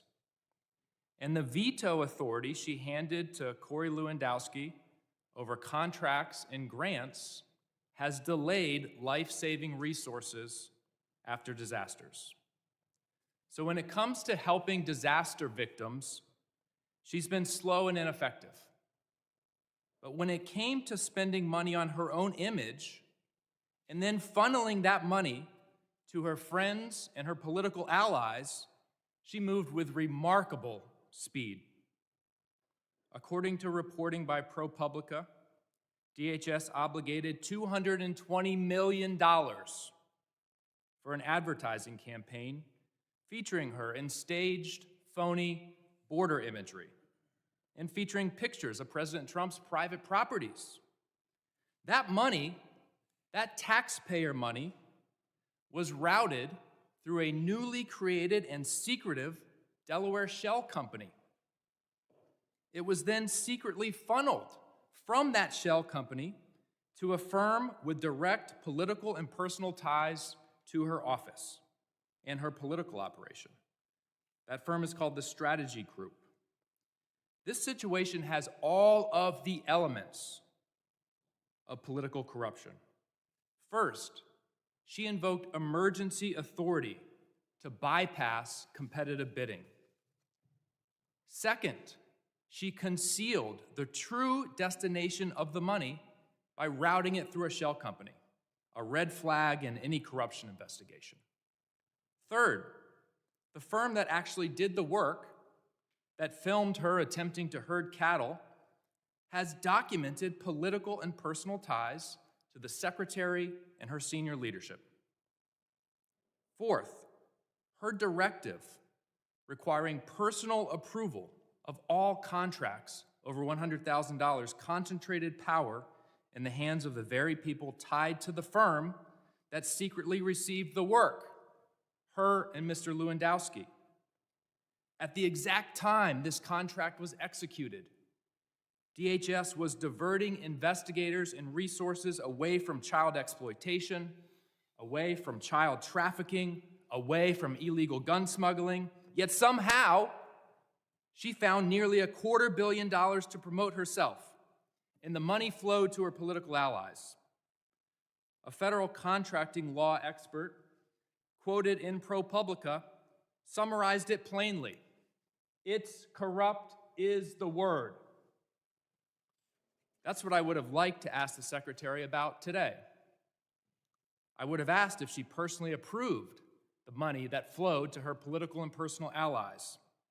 I would have asked if whether when she was governor of South Dakota in 2023 and the same firm got $8.5 million of taxpayer money, whether she steered the money to them. Because an official in her administration said she did.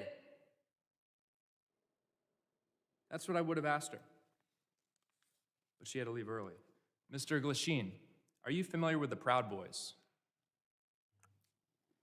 I'm familiar with the name, yeah, Proud Boys. Okay. Does the FBI still designate the Proud Boys as an extremist organization?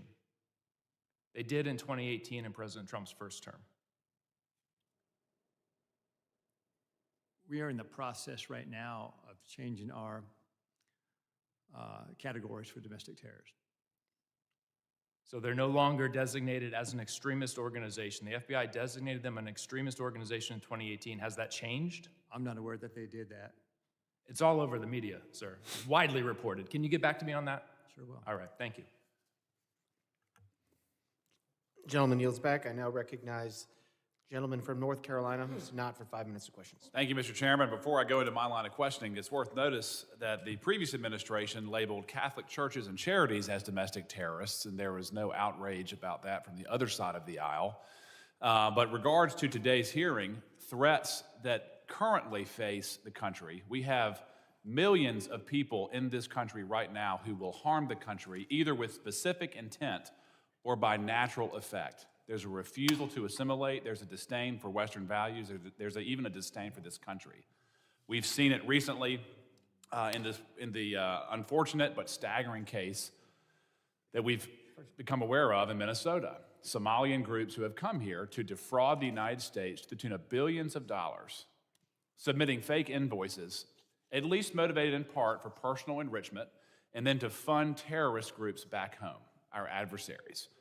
And one of the points that I find most disgraceful from the other side of the aisle, they would rather talk about Secretary Noem rather than these threats that we are trying to combat. And they also say that this is strictly a race issue. That's a disgusting accusation. From my experience in law enforcement, there were people from all over the world who exploited the open border policies or weak legal immigration policies to come here, whether they were from Eastern Europe, China, Russia, the Middle East, Northern Africa, Pacific Islands, and of course, South America. It's a full world problem that is operating inside of our borders. So, Mr. Kent, let me just start with you. How can we programmatically identify, again, these threats that arrive at the point of millions of people who are here, specifically harming the country? So right now, we're in the triage phase. We've already identified 18,000 individuals who have ties to known suspected terrorists and terrorist organizations. So we're starting with them, working with DHS and the FBI to locate and deport them. But as you pointed out, it is a much bigger problem. We've had 2 to 2.7 million folks from Muslim countries, Muslim regions that have come into the country under Biden with minimum to no vetting. Well, I asked you the question, how do you vet someone that doesn't come from a functioning country? Exactly. You simply can't. That's why prior to the Biden administration, these individuals, even ones who wanted to claim asylum, they had to go to the first safe third country. And it would take 18 months to 2 years to properly vet them. Biden threw all of that out the window. We were assured by Secretary Noem's predecessor that every Afghani refugee who came in under the asylum program was thoroughly vetted. Was that true? That was a lie. Any of those individuals who were vetted, such as the terrorists in D.C., they were vetted under a war zone standard to see if they could serve as a soldier or as a guard or a cook or something like that, to see if they posed a threat to us tactically in Afghanistan or Iraq, but not to be our neighbors. Two completely different systems of vetting. The Biden administration used the tactical vetting as a ruse to get millions of people into. And then once they were here, we have eyewitness testimony that they were deployed to military bases and then picked up by people who were already in the country, never to be seen again. Is that consistent with what you've seen in your current position? Absolutely. We're having a hard time running down where a lot of these individuals are. That's why we haven't been able to locate and deport all of them rapidly. What tools can we assist you with in identifying these self-radicalizing circles who are inside the country currently? One thing that I want to be sure that the people who are watching this know is that the shooter who committed the act of terrorism against the 2 National Guard members, he was radicalized here. Yeah. How are we going to identify, again, the people who are inside of our own borders, empowering our enemies to commit harm inside this country? Right now, the Trump administration has essentially gone back to letting us enforce laws, letting us enforce immigration standards, and letting us vet people. What I would like to emphasize to this committee and to the American people is that we simply cannot go back and retroactively vet these millions of folks that came in under Joe Biden. We have to locate them, and we have to deport them as soon as we possibly can. Those who want to reapply, they can have the opportunity to reapply. So in terms of what we need, we just need the longitude to do our jobs. We're getting that from the Trump administration, and we appreciate the support of this committee. Yep. Mr. Glasheen, I want to give you a time to answer. In terms of the types of domestic terror that we currently face inside of our own borders, can you briefly describe that with the remaining minute that I have? Yeah, and thanks for the opportunity. I want to make very clear, I know the question came up earlier about designating the problems. The FBI doesn't designate domestic terror groups. We don't do that. That wasn't a serious line of questions. We investigate people. Yes. And the common component there is violence. So I want to make that very clear. And so in terms of regarding the domestic terrorism threat, we have over 1,700 domestic terrorism investigations in the U.S. And with respect to Antifa, which was asked earlier, we have approximately 70 Antifa investigations. Our arrests with Antifa-related subjects are up 171% this year. Gentleman's time has expired. Thank you. I now recognize the gentleman from Louisiana, Mr. Carter. 5 minutes of questions. Thank you, Mr. Chairman. Thank you, witnesses, for being here. I represent the New Orleans region where we welcome partnership. We do not welcome occupation. What we're seeing unfold in our community is not public safety. It's a political stunt wrapped in badges, armored vehicles, and military uniforms. ICE and Border Patrol agents have descended into our community with no transparency and no meaningful coordination with local officials. The militarized forces who are not trained in our local laws, not trained in community-based de-escalation, and do not know our neighborhoods or our people. This is a recipe for disaster, confusion, and dangerous mistakes. Our communities are not a stage for political theater. If this administration wants to partner, then act like it. Share the plan, respect local law, and work with us, not around us. Unfortunately, Kristi Noem, our secretary, had to leave in the middle of a very important conversation to go and talk about dismantling FEMA, a discussion we'll have at another time that for the life of me, I simply can't understand why we would want to decentralize the Federal Emergency Management Agency, an agency that is needed more now than it was needed when it was first created, as natural disasters continue to happen more often than ever before in places it's never happened before. But nonetheless, if she were here, but she's not, I'll ask her chair. Secretary Noem, I recently stood with local elected leaders from the city of New Orleans and our mayor-elect, Helena Moreno, as they urged DHS agents to commit to transparency, due process protections, identifiable federal agents, safeguards against discriminatory enforcement, and humanitarian protections. I would ask her if she were here, but she isn't. Ma'am, will you commit your department to uphold these values during the current operation in Louisiana? Apparently they aren't doing that, but because I know both of you are capable of answering this question and are in fact civil servants that have demonstrated in your career that you do understand transparency, that you do understand the Constitution. So I'll ask you the question, do you think this request from our mayor-elect in New Orleans is a reasonable one? Is it reasonable to ask that agents commit to transparency, due process protections, identifiable agents, and safeguards against discriminatory enforcements? Yes or no? Do you think that's a reasonable ask? Yes or no? Is that reasonable? Sounds reasonable, yeah. Thank you. Do you think it's reasonable, sir? Sounds reasonable. Thank you. Secretary Noem, the masked officers you sent into the streets of New Orleans are attempting to arrest and abduct and detain anyone that looks like a migrant. I got to ask the question, what does a migrant look like? Do you know what a migrant looks like, sir? Yes? Can you define what a migrant looks like to you? I cannot. Thank you. Can you tell me what you think a migrant looks like? These are targeted raids. Can you tell me what they look like? Yeah, you have to stop them, you have to check their identification. Okay, but can you tell me, if you were describing to me as a new $50,000 bonused ICE agent, what does a migrant look like? You would stop and you would ask them for ID, and you'd be on an intelligence-driven operation, which is what these ICE raids are. They're intelligence. But if you were to say a guy's wearing a red shirt, you would say the guy's wearing a red shirt and a purple baseball hat. You would be able to give that description. But can you give a description of what a migrant looks like? Can you give a description of what a migrant looks like?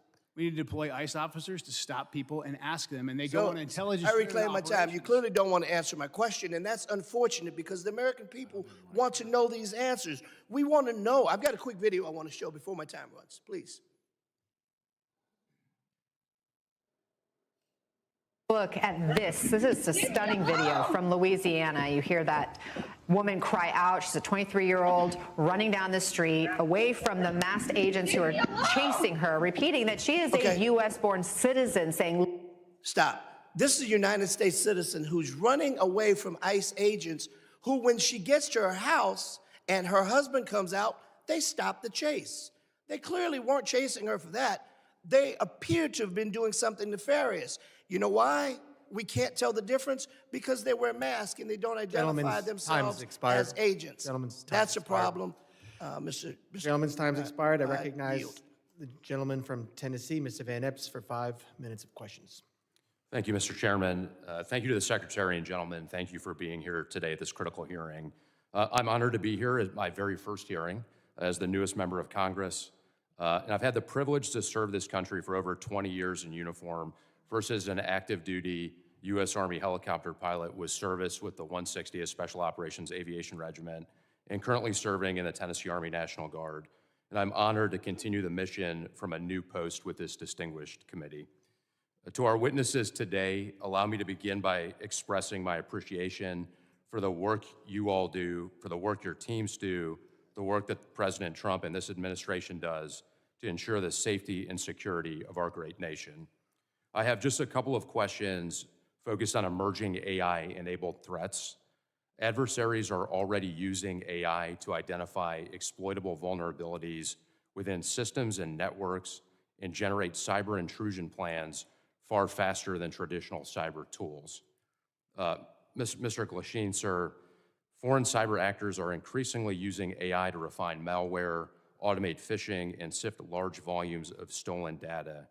What additional cooperation or coordination between the FBI, DHS, and companies within the private sector would most improve early detection of AI-enabled intrusions? Or if you would just like to comment on this matter generally. No, I appreciate that opportunity.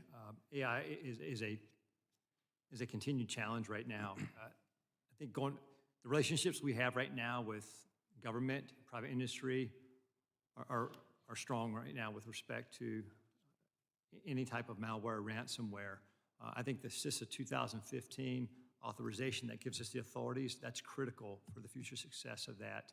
And I think for the ongoing partnerships, I mean, the key piece here is that relationship with private sector, private industry. So we just continue to reinforce that. Thank you, sir. Director Kent, anything further you'd like to add on that from? No, AI is something we're closely monitoring. I mean, the ability for terrorists to breach language barriers and also to inspire people to conduct attacks and then give them AI-specific instructions, something we're monitoring carefully and very concerned about. Thank you, sir. Thank you both. I know you both spent your entire careers defending this country and greatly appreciate that, your service and sacrifice. Mr. Chairman, I yield back. Will the gentleman yield?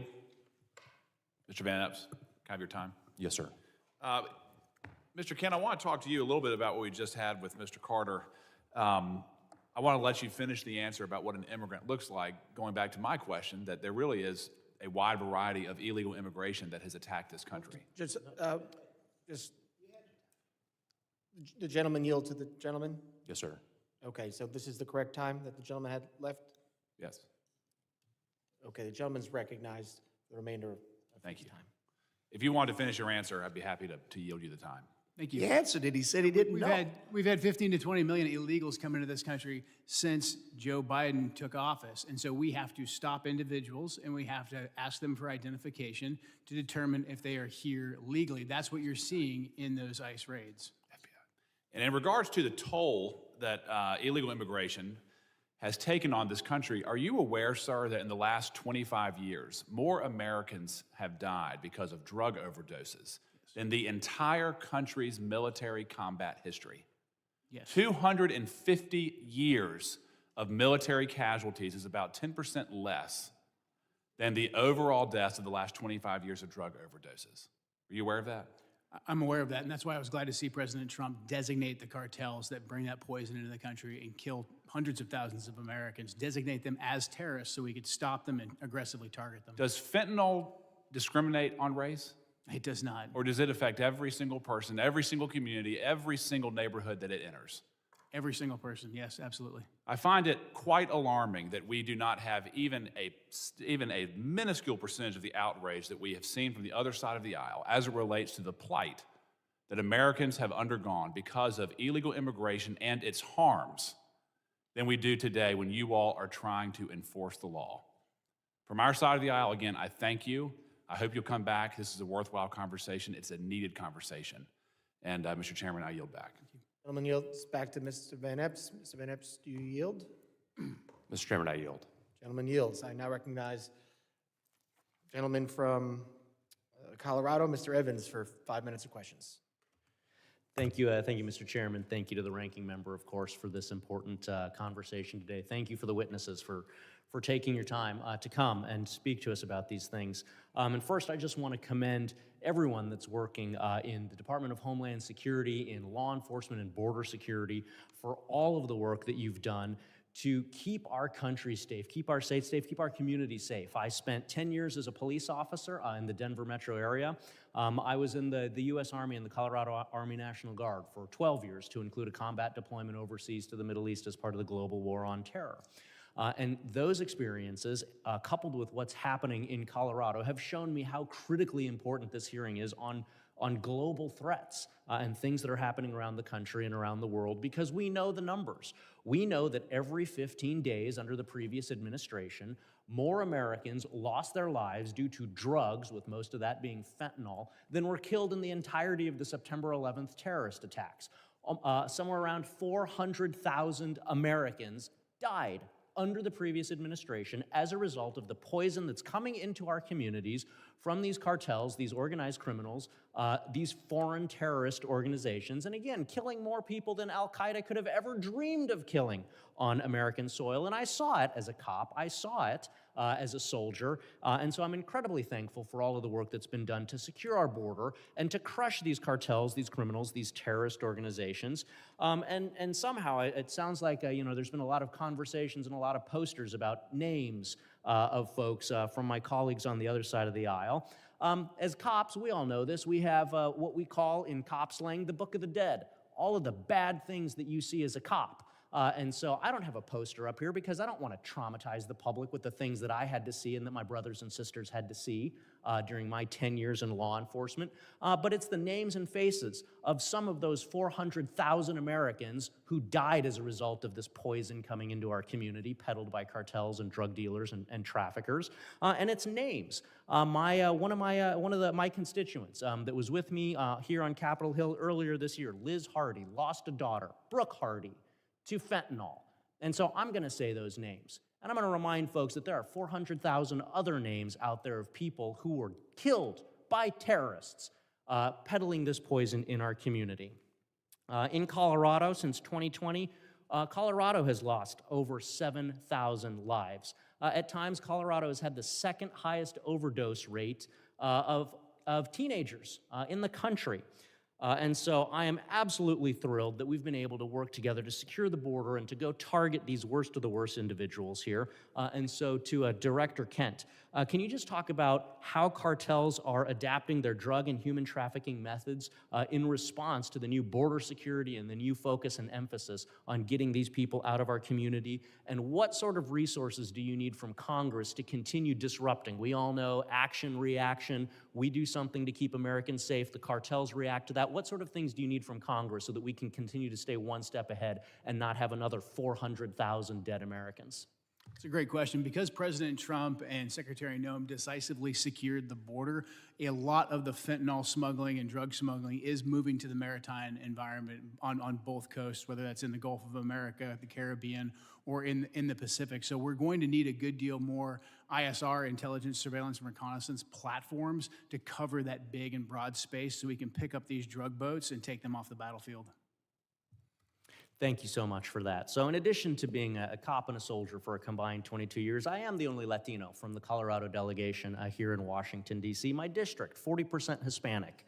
And so I am a little bit disappointed that the secretary left early because I wanted to make it clear that my Hispanic community also supports getting these drug dealers, these criminals out of our community because the Hispanic community suffers as well.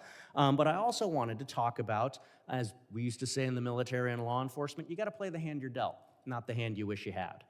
And the hand we're dealt right now is somewhere between 35 and 42% of the agriculture workforce in the United States are folks who are not here legally.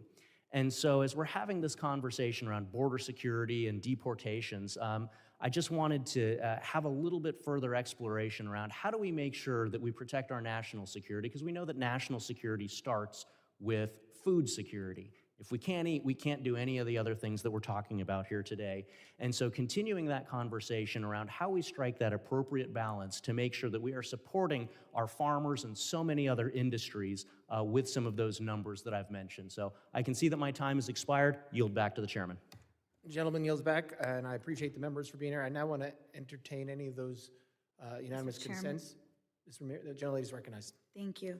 I ask unanimous consent to include into the record an article by ProPublica from October 16, 2025, entitled, "We found that more than 170 U.S. citizens have been held by immigration agents. They've been kicked, dragged, and detained for days." I'd also like to add an article by NBC News from December 7, 2025, entitled, "ICE has arrested nearly 75,000 people with no criminal records, data shows." and the letter that I sent on October 3rd requesting a meeting with Secretary Noem. Without objection. Can I do one more? I'd also ask for unanimous consent to enter into the record an article from USA Today, December 2nd, titled "Trump Pardons Cocaine Kingpin Who Ruled Honduras." Without objection. Thank you. And last one, I'd like unanimous consent to be entered into the record, a letter dated today, December 11th, after the conversation with the Secretary, with dates of availability in order to be able to meet with Secretary Noem. Without objection. Thank you. Gentleman yields. Any other? Mr. Chairman, I ask unanimous consent to enter record. Gentleman's recognized. You know, we've heard over and over again that Border Patrol would only target those people that were, in fact, dangerous criminals. We've seen since the time in New Orleans that less than 1/3 of those have been detained have been criminals. I'd like to submit in the record this article by the AP, which demonstrates the statistics that clearly show that these agents aren't, in fact, going after hardened criminals, but people who look a certain way. Mr. Chairman, I have one other item that I'd like to also show over and over again. DHS will be targeting dangerous criminals.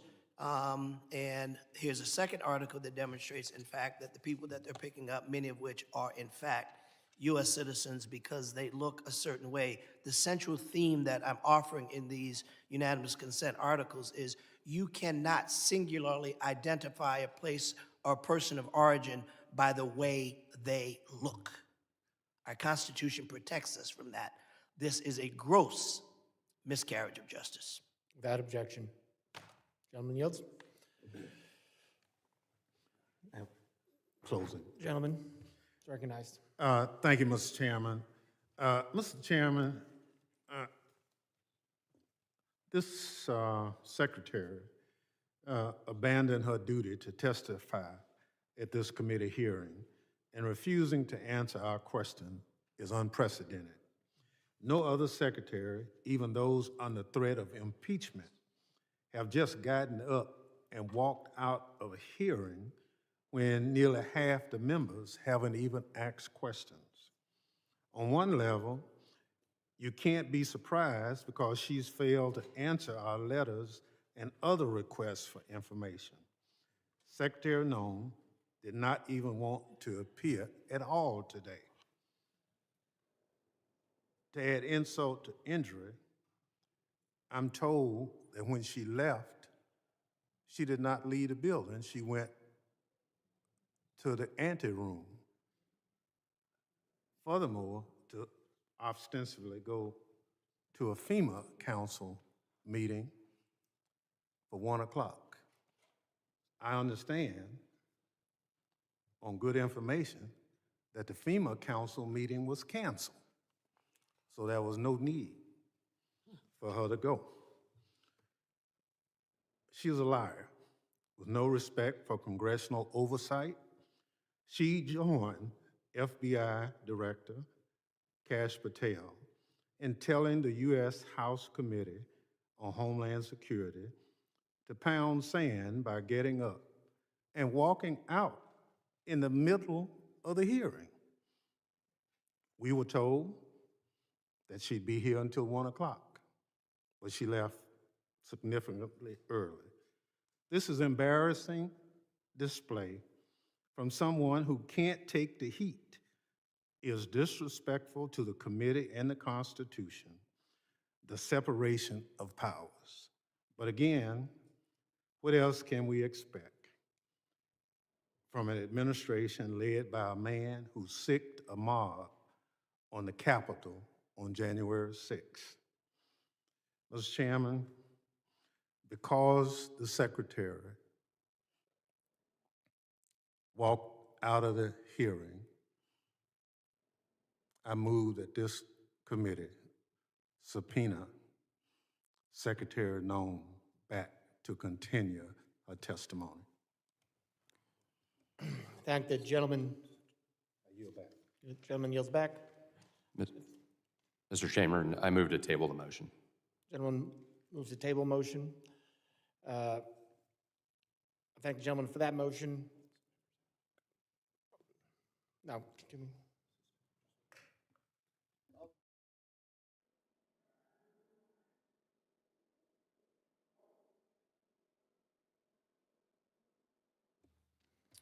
The hearing has ended. We will entertain the motion. I would like to excuse the witnesses and thank them so they don't have to wait around for the vote. First, also thank the Capitol Police for being here today and doing a great job, and thank the witnesses for being here today. The hearing is on worldwide threats. I'm sorry we didn't get to focus a lot on that today.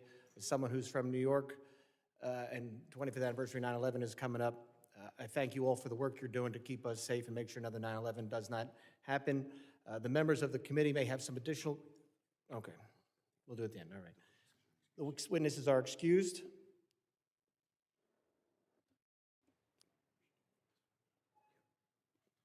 And on the motion to table, all those in favor say aye. Aye. Aye. All those opposed? Nay. Nay. The ayes have it. Mr. Chairman. Yes. I guess we're going to have to ask for a recorded vote on that. A recorded vote has been requested. The clerk will prepare the roll.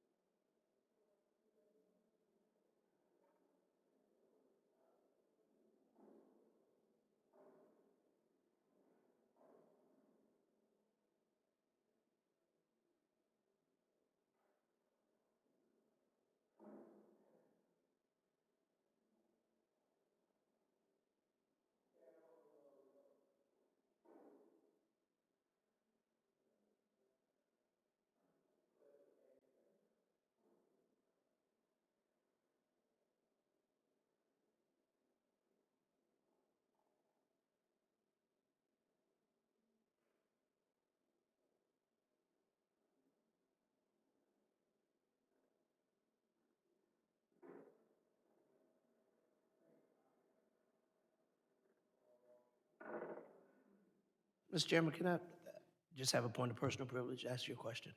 It's an easy one. It's a statement. It's a point of personal privilege.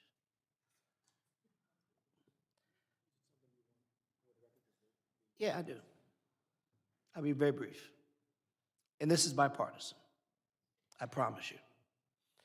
I think Gentleman's recognized. the fact that the secretary left prematurely is not only a disrespect to you as chair, but to the entire body. I think the fact that this secretary, at your request, and the hurdles you had to go through to get her here, to leave prematurely for a meeting that was canceled, that really did not hold the weight that she suggested because it never happened.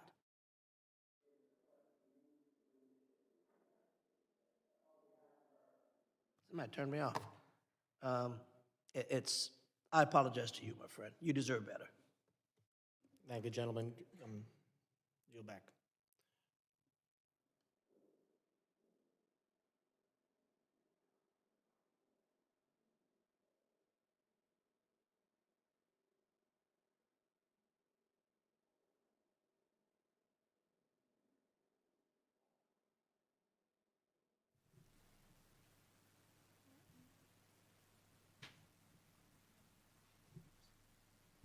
And it looks like they're wrapping up now. Oops, sorry. Now, that was quite the hearing there. This was Kristi Noem's first major national security focused hearing before the House of Representatives since taking charge of the Department of Homeland Security earlier this year. During opening statements, Noem was interrupted by protesters. You may have noticed there was a lot of yelling. They were then arrested and taken out of the room by Capitol Police. The hearing, another heated moment, was when the representative from Mississippi questioned Noem about the vetting of the Afghan national suspect in the shooting of the 2 National Guardsmen in Washington, D.C.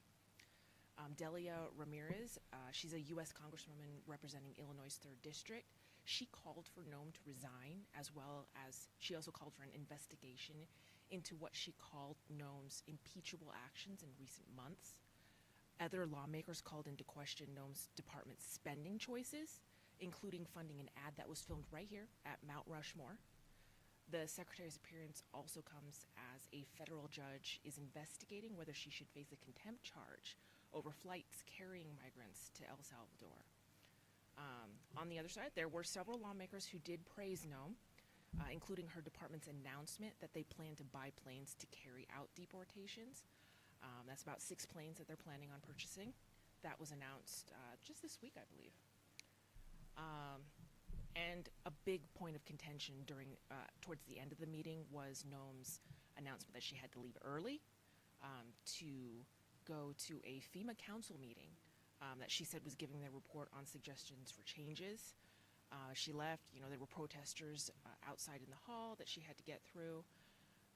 According to other lawmakers, that meeting was canceled. So they had a lot to say about that. In closing, a lot of criticism for her leaving. They took it, at least the one lawmaker towards the end, took it as a sign of disrespect to everyone at the meeting that she left early. In addition to immigration, other topics that were discussed during this meeting were the seizure of an oil tanker near the Venezuelan coast yesterday, and as well as cybersecurity concerns relating to China. And that's pretty much all I have to say about that. Thank you for joining us here on KOTA Territory News. Next time we have something to stream, join us. You can join us here. We'll send out that push alert. We'll get that notification out on Facebook and on YouTube. Again, thank you for joining me.